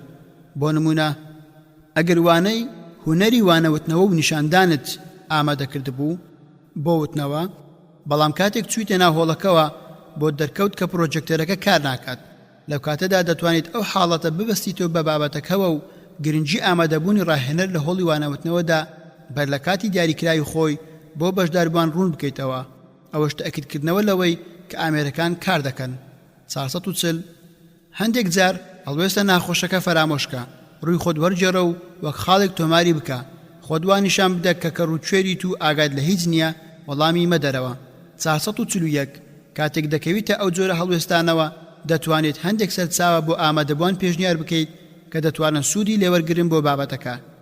442 ئەگەر توانیت بە شێوەیەکی ئاسایی و سروشتی هەڵوێست یان بابەتەکە بگۆڕی و بچیتە سەر بابەتێکی تر ئەوە ئەو کارە بکە. 443 ڕووی دەمت بکەرە بەشداربووان و داوایان لێ بکە وەڵامی ئەو پرسیارە بدەنەوە کە خۆت باش وەڵامەکەی نازانیت یاخود داوایان لێ بکە پێت بڵێن هەڵوێستت چی بێت بەرامبەر ئەو حاڵەتەی کە تووشت هاتووە. 444 ئەو پەڕاوانە زۆر بخوێنەرەوە کە باسی زیرەکی و زرنجی زانایان و هۆشمەندان و چۆنیەتی خۆ دەرباسکردنیان لە هەڵوێستە ناخۆشەکان دەکەن. 445 ئازابە شەرم مەکە لەوەی دان بنیت بە هەڵا یان بیرچوونەوە یان نەزانینی خۆتدا. ئەو ئاەتەی خوای مەزنت بیر بێت کە دەفەرموێت وفوق كل ذي علم عليم. خوێنەری بەڕێز ئەم تڕاکە بە کۆتا هات. 20 ڕێگە بۆ ئەوەی کەسێکی ڕازیکەر بیت. لاپەڕا 136 گومانی تێدانە کە ڕاهێنەر ناتوانێت ڕاهێنەرێکی کاریگەر و چاک بێت ئەگەر توانای ڕازیکردنی بەرامبەری نەبێت. بۆیە ئەگەر پێت خۆشە کەسێکی ڕازیکەر بیت ئەوە گرنگی بدە بەوەی لەم خاڵانە تێبگەیت و لەبیرت بێت و ئەنجامیان بدەیت. 446 وانەبێژ یان ڕاهێنەر پێویستە بە جوانی مامەڵە بکات لەگەڵ بەشداربوواندا و متمانە و خۆشەویستیان بەدەست بهێنێت چونکە زۆربەی جار ئەوە دەبێتە هۆی ئەوەی کە بەشداربووان بە ئاسانی باوەڕ بهێنن بە پیرۆڕاو بۆچوونەکانی و پێی ڕازی بن. لە کاتێکدا خراپ مامەڵەکردن دەبێتە کۆسپێکی سەرەکی لە بەردەم ڕازیبوون بەو بیرروڕایانە و وەرگرتنیاندا. بەمانایەکی دیکە پەیوەندیەکی تۆکمە و بەهێز هەیە لە نێوان دڵ و ژیریدا. 447 ڕوونی و ڕەوانبێژی کاریگەریەکی گەورەی هەیە لەسەر ڕازیکردنی بەرامبەر لەبەر ئەو قسەکەرە شارەزا و وتاربێژە زمان پاراوەی کە لە هەڵبژاردننی وشە و چاک بەکارهێنانی کۆکردنیدا شارەزایی هەیە لە کەسانی تر بەتواناترە لە ڕازیکردنی بەرامبەردا. لەبەر ئەوە چاک وایە بۆ ڕاهێنەر یان وانەپێش خۆیان فێری هەندێک لە بنەماکانی وتاربێژی و کاریگەری دەنجی بکەن. 448 تێگەیشتنی ڕاهێنەر خۆی لە بابەتەکە و ئاگاداربوونی لەلایەنە جۆر بە جۆرەکانی و ڕازیبوون پێی بە هەنگاوی یەکەمدا دەندرێت بۆ ڕازیکردنی کەسانی تر چونکە کەسێک شتێکی نەبێت ناتوانێت بیبەخشێت و دەفریش هەرچێکی تێدا بێت هەر ئەوەی لێ دێتە خوارێ. 449 پێویستە ڕاهێنەر بەشداربووان هان بدات بۆ قوڵبوونەوە لە بابەتەکە و تێگەیشتنی چونکە ئەوەی لە بۆچوون یان بیرۆکێک تێنەگات گرانە بڕوای پێبهێنێت و پێی ڕازی بێت. لەبەر ئەوە چاک وایە بۆ وانەبێژ ڕاوبۆچوون یاخود بیرۆکەکەی خۆی زۆر بەڕوونی بۆ ئامادەبووان شی بکاتەوە و داوا لە بەشداربووان بکات بە وردی لێی تێبکەن. 450 پێویستە ڕاهێنەر بەڵگە لەسەر بابەتەکەی بهێنێتەوە ئەو بەڵگانە باز بکات کە پشتگیری لە بابەتەکەی دەکەن چونکە بەڵگەهێنانەوە باشترین هۆکارە بۆ ڕازیکردنی بەرامبەر. بەڵام قسەی سۆزداری و داڕشتنی بێ بەڵگە و بورهان هیچ کام لە هۆشمەندان و بیریاران بڕوای پێ ناکەن و پێی ڕازی نابن. 451 ئەو ڕاهێنەرێک کە بە جۆش و خڕۆشە بۆ بیرۆکە یان بۆ چوونەکەی بەتواناترە لە ڕازیکردنی بەشداربووان و کارکردنە سەر گۆڕینی دید و بۆچوون و بیرکردنەوەکانیان. 452 پێویستە ڕاهێنەر نەرمونیان بێت لە باسکردن و خستنە ڕووی بۆچوونەکانیدا ڕازی بێت بە دەستبەرداربوونی هەندێک کاروباری لاوەچی لە پێناوی ئەوەدا کە بەشداربووان وا لێ بکات شتە گرنگەکان وەربگرن و پێی ڕازی بن. 453 پێویستە ڕاهێنەر بابەتەکە بکات بە چەند بەشێکی لاوەچەوە دوای ئەوە هەنگاو بە هەنگاو هەوڵ بدات بەشداربوو ڕازی بکات پێیان. 454 جوانگوێگرتن یەکێکە لە گرنگترین هۆکارە یارمەتیدەرەکانی ڕازی بوون. 455 پێویستە ڕاهێنەر دید و بۆچوونی یان بیرۆکەکەی ببەستێتەوە بە پێویستی و خواست و بەرژەوەندی بەشداربووانەوە چونکە ئەوە هاندەرێکە بۆ ڕازیبوونیان بەو بۆچوون و بیرۆکانە. 456 هەڵبژاردننی کاتی گونجاو بۆ خستنە ڕوو و باسکردنی بابەتەکە یەکێکە لەو هۆکارانەی کە دەبنە یارمەتیدەری ڕاهێنەر بۆ خێرا و ئاسان ڕازیبوونی گوێگرن. 457 پێویستە لەسەر ڕاهێنەر زۆر جوان بچێتە ناو بابەتەکەوە، هەر لە سەرەتاوە بەو شتانە دەست پێ نەکات کە جیاوازی دروست دەکەن و دەبنە کۆسب لە بەردەم ڕازیکردنی بەشداربوواندا. 458 پێویستە دەرک بەوە بکەین کە کردنەوەی دەرگا داخلاوەکانی دڵ و ژیری بە یارمەتی خوایی دەبێت، لەبەر ئەوە نزا و پاڕانەوە یەکێکە لە باشترین هۆکارەکانی ئاسانکردنی پرۆسەی ڕازیکردنی بەشدار بوو. 459 بەکارهێنانی زمانی جەستە لە گرنگترین هۆکارە یارمەتی دەرەکانی ڕازیکردنە. 460 گفتوگۆ و هاوبەشیکردن کاریگەریەکی زۆریان هەیە لەسەر چاندنی مانا و دید و بۆچوونەکان لە دەرونی بەشداربووان و ڕازیبوونیان پێی. 461 ڕاهێنەر دەتوانێت هەندێک شێوازی جیاوازی جەختکردنەوە بەکار بهێنێت وەک بەدڵنیاییەوە، ئاسایی، بێگومان هەتا دوایی.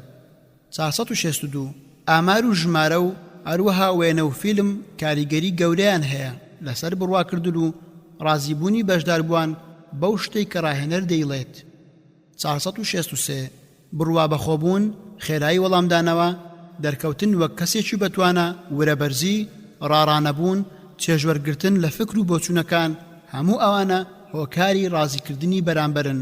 464 سیرکردنی چاوی ئامادەبووان و پشت یان لا تێنەکردنیان.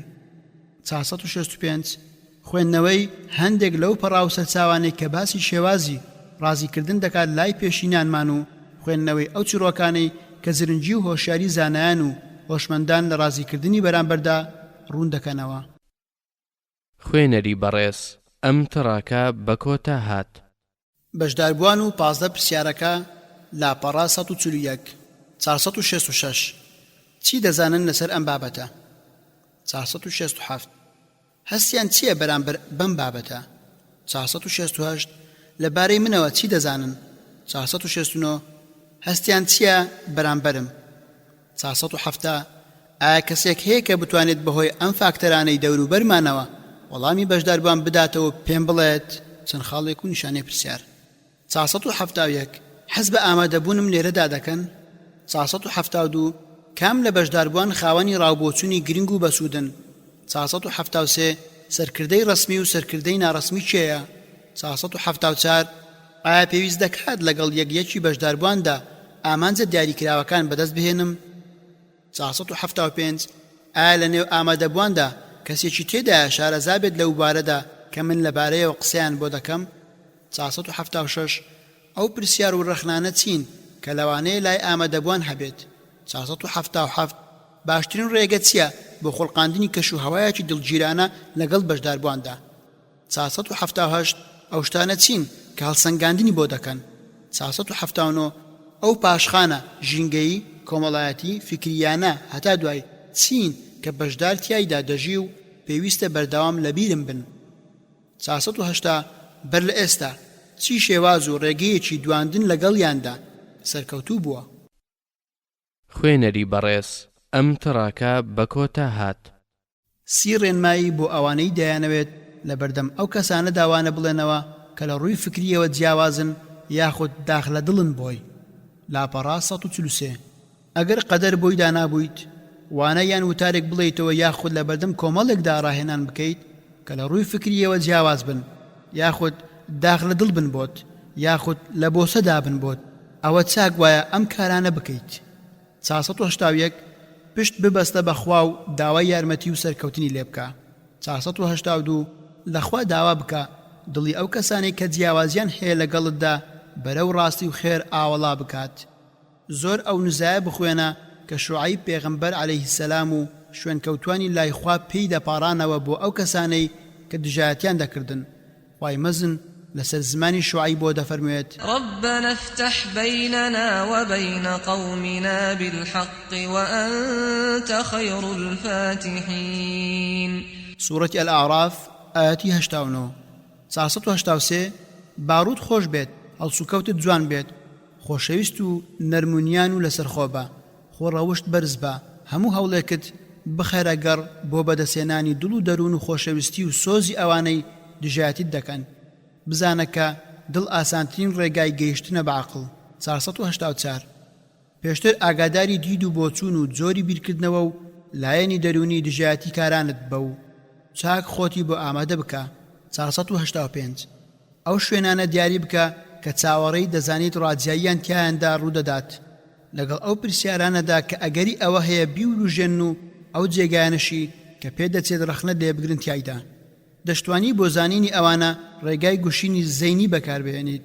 دوای ئەمە ئینجا وەڵامی گونجاو و ڕازیکەریان بۆ ئامادە بکە. 486 زۆر باش خۆت ئامادە بکە، هەرچی دەتەوێت بیڵێیت جوان لێیان تێبگە و بگرە هەر لەبەریشیان بکە. 487 هەمیشە و بەردەوام لێو بەخەندە بە. 488 هێمنی و ئارامی خۆت بپارێزە، بارودۆ خەرچۆنێک بوو نەکەی تووڕە بیت. 489 با متمانی تەواوت بە خۆت هەبێت یاخود خۆت بەو جۆرە نیشان بدە کە متمانی تەواوت بە خۆت هەیە. وریا بە نەهێڵیت بەرامبەرەکانت واتێ بگەن متمانت بە خۆت نییە. 490 بە هەر هۆیەکەوە بێت وریا بە و ڕێگەی بەشداربووان مەدە ئیستفزازت بکەن و لە بابەتەکە دوورت بخەنەوە. 491 وریا و بە ئاگابە حەزەر بکە بەر لەوەی هەر هەنگاوێک بنیت حسابی بۆ بکە. 492 ئەگەر توانیت بە شێوەیەکی ناڕاستەوخۆ لەوانەیە هەندێک جاریش بە شێوەیەکی ڕاستەوخۆ پەیامێکی وا بدە بەگوێیاندا کە بیان ترسێنێت و تێیان بگەێنێت تۆ زرنگ و زیرەک و شارەزایت لە کارەکەتدا و زۆر وردیت و بەڵگەی زۆرت پێیە بۆ سەلماندنی بۆچوونەکانت. 493 قسەکانت بەو شتانە دەست پێ بکە کە هەردوو لا ڕێکن لەسەری، ئەو بۆچوونانە باز بکە کە لە نزیکە بۆچوونەکانی ئەوەوە یاخود وا دەردەخات کە خاڵی هاوبەش هەیە لە نێوانتاندا، دوای ئەمانە بچۆرە سەر ئەو خاڵانەی کە جیاوازن تیایدا. خۆ ئەگەر توانیت هەرباسیشان مەکە کە ئەمەیان زۆر باشتر و بەسوودترە. 494 با پێشەچی بابەتەکە زۆر بەهێز بێت و بەڵگە و بورهانی زۆری تیابێت، ئەوەش بەو ئامانجەی کە هەر لە سەرەتاوە ترس بخاتە دڵیانەوە و ئەو هەستیان لا دروست بکات کە بەڵگە و زانیاریەکانت زۆر بەهێزن و ئەوەش ببێتە هۆی تێکشکاندنیان لە ڕووی دەرونیەوە و ذاتی ئەوە نەکەن کە لە ڕوودا بوەستنەوە. 495 هەوڵی تەواوەتی بدە بۆ ئەوەی بە شێوەیەکی ڕوون و ڕەوان و تەواو بابەتەکەت ڕوون بکەیتەوە، ئەمەش بۆ ئەوەی هیچ لێڵی و ناڕوونیەک جێ نەهێڵیت کە هەر ئەو لێڵی و ناڕوونیەشە وایان لێ دەکات ڕازیابن لەگەڵتدا و پرسیارت لێ بکەن و هەندێک جاریش لەوانەیە عینادی و کە لە ڕەقی بکەن. 496 دەتوانیت ئەوە بە بیری بەشداربوان بهێنیتەوە کە پێویستە گوێ لە بەرامبەر بگرین و هەر لە سەرەتاوە بەرپەرچی نەدەینەوە. 497 خۆت فێری هونەر و شێوازەکانی گفتوگۆ و ڕازیکردنی بەرامبەرەکەت بکە. 498 سیاسەتی پەرتکە و زاڵبە بەکار بهێنە. 499 بیرروڕات چاک و ڕاستەکان قبول بکە و سوپاسی خاوەنەکەی بکە و ستایشی بکە لەسەری. 500 تا دەتوانیت پێش یان دوای بەرنامەکە پەیوەندی توند و تۆڵ ببەستە لەگەڵ هەندێک لەوانەی ڕاجیان لەگەڵتدا، بە تایبەتی سەرکردە ناڕەسمی و خاوەن جەماواریەکانیان. 501 ئەگەر پێویستی کرد دەتوانیت ئاماژە بدەیت بە ئەدەبی گفتوگۆ و ڕخنەگرتن. 502 جاروبار دەتوانیت هەندێک لە ڕخنەکانیان فەرامۆش بکەیت یان وا خۆ نیشان بدەیت کە گوێت لێ نەبووە یان تێی نەگەیشتوویت. 503 زمانت بپارێزە لە وتنی قسەی ناشرین، تەنانەت ئەگەر بەرامبەرەکانیشت خراپیان لەگەڵ کردیت.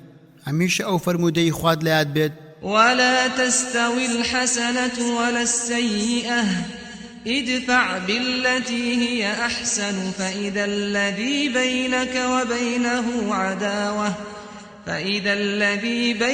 وبينه عداوة كأنه ولي حميم. سورة فصلت آيات 34 504 وریابە هەرگیز باوادەر نەکەویت کە خۆ بەزلزانیت یاخود بە زانست و بەڵگەهێنانەوەکانتەوە دەنازیت. 505 دەتوانیت ئەو بابەتانی کە ڕاجاییتان هەیە تێیدا مشتومڕی زۆری لەسەر دروست بووە دوای بخەیت یاخود هەربی وەستێنیت و ڕێگە نەدەیت باسی بکرێت. 506 لەگەڵ بەرامبەرەکەتدا خۆت مەخە لە ناو مشتومڕی بێئەنجامەوە. 507 ڕاوبۆچوونی ئەوانەی کە لەگەڵیاندا ڕاجایی تشی بکەرەوە، ئەو خاڵانە بخەرە ڕوو کە هاوڕای لەگەڵیاندا و زیاتر تیشیان بخەرە سەر، هەروەها ئەو خاڵانەشی کە هاوڕانیت لەگەڵیاندا پشتگوێیان بخە و بچووکیان بکەرەوە. ئەمەش بۆ ئەوەیە تاکو بەرامبەرەکەت حەست بکات ئەو جیاوازیە لە نێوانتاندایە کەم و سنووردارە و شتێکی لاوەچیە و ئەمەش وای لێ دەکات زۆر لەسەری نەڕوا و مشتومڕ نەکات.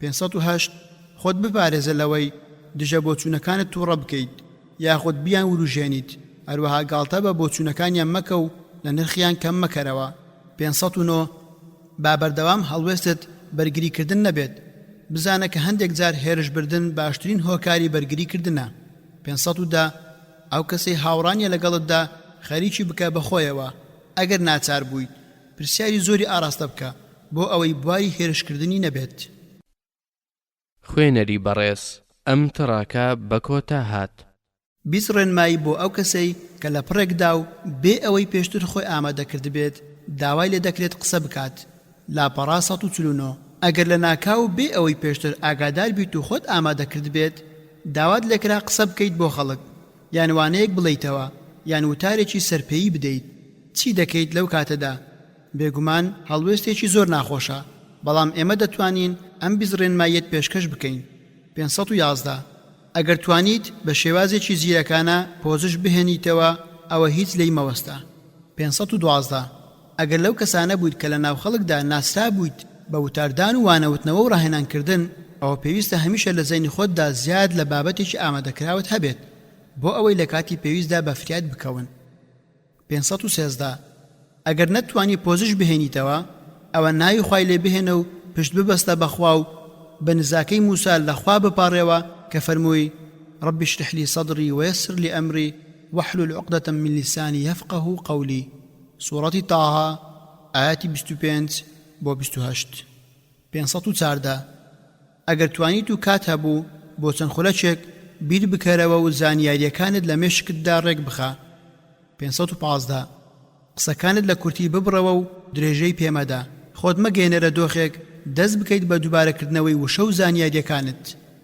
516 بە لەسەرخۆیی و هێمنیەوە قسە بکە خۆت بە دوور بگرێت لە خێرایی و پەلەکردن لە قسەکردندا 517 بیر لە یەک بابەت بکەرەوە بیر و هۆشت پەرتەوازە مەکە بە بیرکردنەوە لە چەند بابەتێکی جیاواز 518 دەتوانیت لەسەر قسەکانی ئەوانەی پێشخۆت بڕۆیت یاخود تێبینیان لەسەر بدەیت یاخود لەوەیەوە دەست پێ بکەیت کە ئەوەی پێشخۆتدا تیایدا وەستاوە بۆ ئەوەی ئاسوێکی تازەتر بە بابەتەکە ببەخشیت 519 تۆزێک بیر بکەرەوە بۆ هەڵبژاردننی ناونیشانی وانە یان بەرنامەکە بەڵکو ئەوە ببێتە هۆی ئەوەی بیرۆکێکی جوانت بۆ بێت و بتوانیت قسەی لەسەر بکەیت 520 سەیری دەموچاوی ئامادەبوان بکە بەڵکو بە دەموچاویەکێکیاندا هەڵوێستێک یان ڕووداوێک یان قسەیەکی دیاریکراوت بێتەوە یاد 521 سەیری دیواری هۆڵەکە بکە بەڵکو وشەیەکی بەسوود ببینی و بیکەیتە دەستپێکی وتارەکەت 522 ئەو بابەتە زانستیە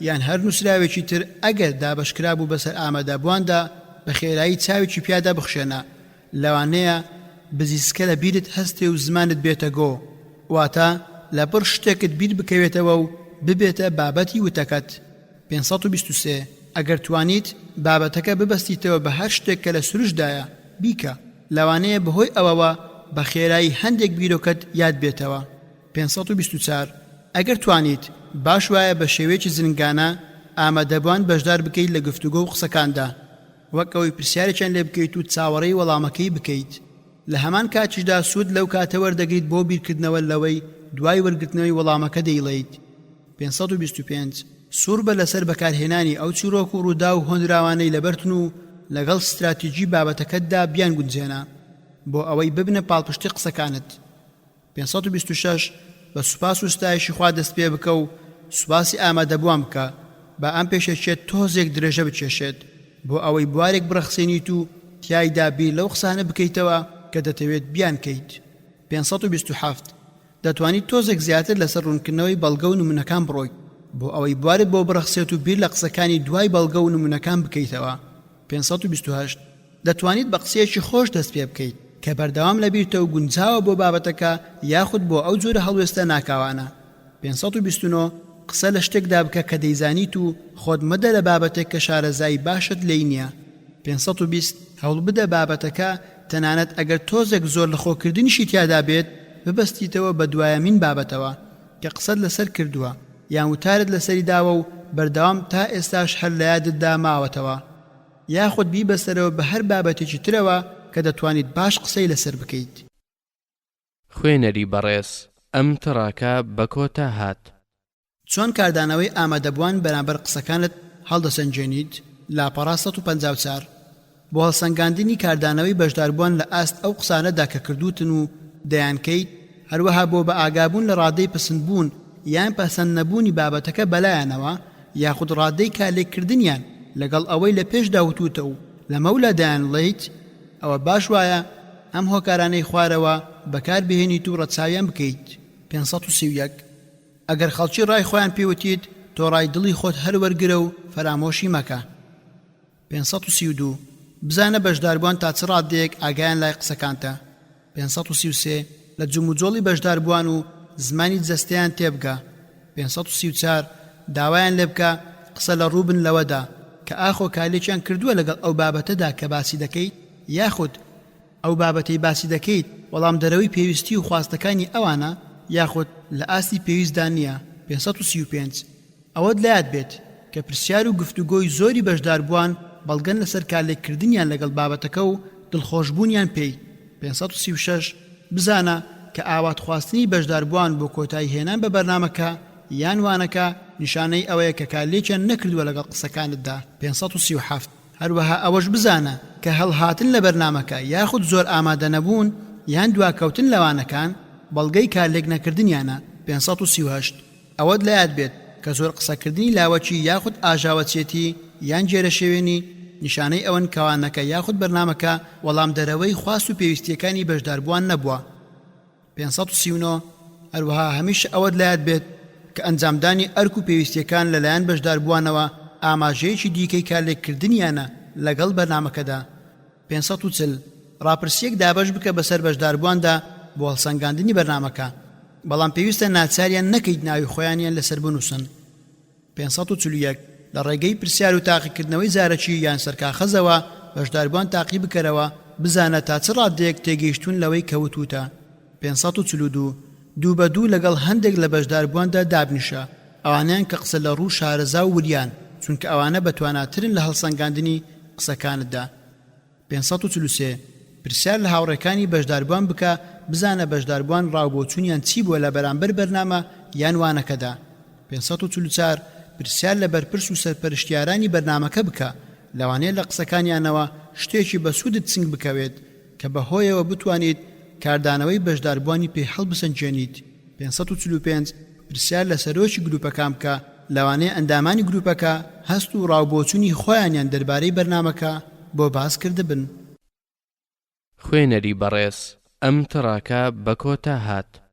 دەبنەمە بۆ هەڵسەنگاندنێکی پەسەند لاپەڕا 157 بۆ ئەوەی هەڵسەنگاندنەکەت گشتگیر و پەسەند بێت پێویستە کۆمەڵێک بنەمای تێدا بێت کە لەوانەیە ئەم دەبنەمایە گرنگترینیان بن. 546 باشی جۆری ئەو خزمەت و ئاسانکاریانی کە پێشکەش کراون بە بەشداربووان. 547 بڕی ئەو زانیاریە کە ڕاهێنەر پێیەتی لەسەر بابەتەکە. 548 توانای ڕاهێنەر لە گەیاندنی زانیاریەکان بە بەشداربووان. 549 توانای ڕاهێنەر لە دروستکردنی گفتوگۆ و کارلێککردن لەگەڵ بابەتەکە و بەشداری تێداکردنی. 550 بە سوودی ناوەڕۆکی بەرنامەکە. 550 بە سوودی ناوەڕۆکی بەرنامەکە. 551 واقعیبوونی ئەو بابەتانەی کە لە بەرنامەکەدا خراونەتە ڕوو و تا چی ڕادیەکیش گونجاوە بۆ جێبەجێکردن. 552 کاریگەرێتی ئەو شێوازە مەشقیانەی کە لە بەرنامەکەدا بەکارهێنراون. 553 کاریگەرێتی ئامێرەکانی ڕوونکردنەوە و هۆکارەکانی مەشقکردن کە لە بەرنامەکەدا بەکارهێنراون. 554 ئەو کاتێ بۆ ڕاهێنانەکە تەرخان کراوە و ئایا بەشی ئەوەی کردووە کە بابەتەکەی تێدا باز بکرێت. 555 ئەو کۆسپوو لەمپەرانەی هاتنە ڕێ بەرنامەی ڕاهێنانەکە. کۆتایی لە کۆتاییدا تەنها دەتوانم ئەوە بڵێم کە سوپاس و ستایشی خوا دەکەم لەسەر ئەوەی کۆمەکی کردم و یارمەتی دام لە بە پایانگەیاندنی ئەم کارەمدا کە داوا لە خوا دەکەم بەرەکەتداری بکات و یارمەتی خوێنەر بدات لە تێگەیشتن و وەرگرتنی بەچاچی و چێژوەرگرتن لە بابەتەکانی. بابەتی ڕاهێنان و هونەری قسەکردن و وتاربێژی بە درێژایی مێژووی مرۆڤایەتی بابەتێکی زیندوو پڕتام و چێژ بووە. هەر کەسێک بیەوێت پێشەوەتی خەڵکی بکات و کاریان تێ بکات باشوایە زۆر بەچاچی شارەزای بێت، بەڵام تێگەیشتنی و شارەزابوونی لەوەدا نییە کە ئەم پەراوە و هاوشێوەکانی بخوێندرێتەوە، بەڵکو ئەوە سەرەتا و دەستپێکی کارەکەیە و دەبێت بکرێت بە کردار و هەڵسەنگاندن و خۆڕاستکردنەوەی بەردەوام. پێویستە وانەبێژ هەست بەوە بکات کە سەرکەوتن و کارسازی بەدەست خوایە. هەروەها دەبێت بەردەوام ئەو نزایی موسا بکات کە خوای مەزن لەسەر زمانیەوە دەفەرموێت رب اشرح لي صدري ويسر لي أمري واحلل عقدة من لساني يفقهوا قولي. سوورەتی تاها. داواکارم لە خوای مەزن دڵەکانمان واڵا بکات بۆ وەرگرتنی ڕاستی و کارەکانمان بەخێر بجێڕێت و زمانمان بپارێزێت لە هەموو هەڵەولادانێک هەرخۆی توانای بەسەر هەموو شتێکدا دەشێت. سوپاس و ستایشی بێ ئەندازە بۆ پەروەردیگاری جیهانیان. دکتۆر علی ئەلحەمادی. خوێنەری بەڕێز ئەم تڕاکە بە کۆتا هات. ناوڕۆک پێشەچی لاپەڕە 4 ڕاهێنان وتاربێژی و وانەبێژی لاپەڕە 7 پلەپایی وتاربێژی لاپەڕە 9 وتاربێژی و ڕاهێنان لاپەڕە 13 وانەبێژی و ڕاهێنان لاپەڕە 14 هەموو ئەسپێک سەرسمت دەدات و هەموو وتاربێژێکیش هەڵەنگوتنی خۆی هەیە لاپەڕە 16 پێش وتاردان و ڕاهێنان لاپەڕە 20 لە هۆڵی وانەوتنەوە و ڕاهێناندا لاپەڕە 36 دەستپێکی وانەبێژ لاپەڕە 36 وانەبێژ و زانیاری لاپەڕە 41 سەرنجڕاکێشی وانەبێژ لاپەڕە 47 تایبەتمەندی وانەبێژ لاپەڕە 51 ڕۆشنبیری وانەبێژ لاپەڕە 54 زیرەکی و زرنجی ڕاهێنەر و داهێنانەکانی لاپەڕە 55 وانەبێژ و گۆڕانکاری لاپەڕە 56 وانەبێژ و کات لاپەڕە 57 واقعیبوونی وانەبێژ لاپەڕە 59 هەست و سۆزی وانەبێژ لاپەڕە 6 هەڵسوکەوت و مامەڵەی وانەبێژ لاپەڕە 63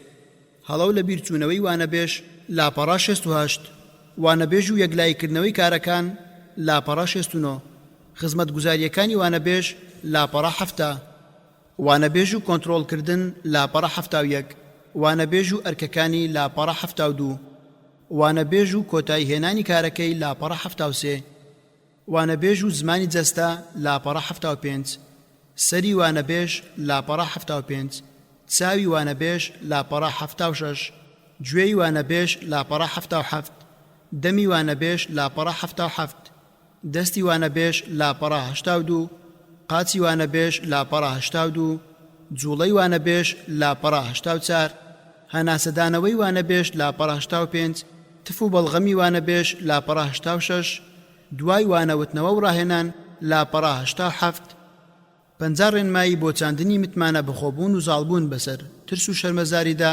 لاپەڕە 92 چۆن ئامادەبووان دەوروژێنیت و کاریگەریان لەسەردا دەنێیت لاپەڕە 99 چۆن وا دەکەیت پێشەچیەکەت سەرنجڕاکێش و کاریگەر بێت لاپەڕە 106 چۆن وا دەکەیت دەنگت خۆش و باش بێت لاپەڕە 109 چۆن کاتیوانەکەت ڕێک دەخەیت لاپەڕە 111 چۆن ناونیشانێکی سەرنجڕاکێش بۆ بابەتەکەت هەڵدەبژێریت لاپەڕە 115 چۆن بابەتێکی زانستی ئامادە دەکەیت لاپەڕە 118 چۆن ئەولەویاتت دیاری دەکەیت و بیرۆکە و زانیاریەکانت ڕێک دەخەیت لاپەڕە 123 33 پێشنیار بۆ زاڵبوون بەسەر جێرە شێوێنی و کاری بێزارکەردا لاپەڕە 126 چۆن خۆت دەرباز دەکەیت لە هەڵوێستە ناخۆشەکان لاپەڕە 31 20 ڕێگە بۆ ئەوەی کەسێکی ڕازیکەر بیت لاپەڕە 136 بەشداربووان و 15 پرسیارەکە لاپەڕە 141 30 ڕێنمایی بۆ ئەوانەی دەیانەوێت لە بەردەم ئەو کەسانە داوانە بڵێنەوە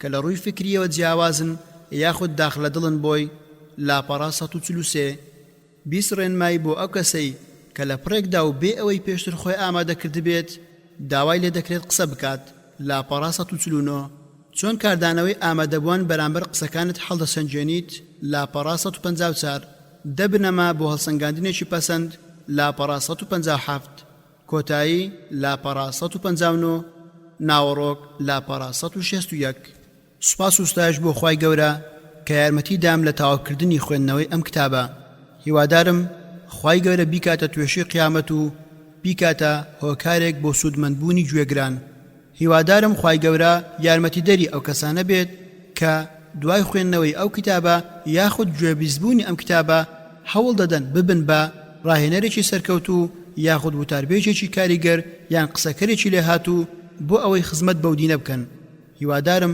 خوای گەورە بە سۆز و ڕەحمەت و میهرەبانی خۆی بمان کاتە کەسێکی خزمەتکاری ئەم دینە وآخر دعوانا أن الحمد لله رب العالمين والصلاة والسلام على رسول الله خوێنەری بەڕێز ئەم کتێبە بە کۆتا هات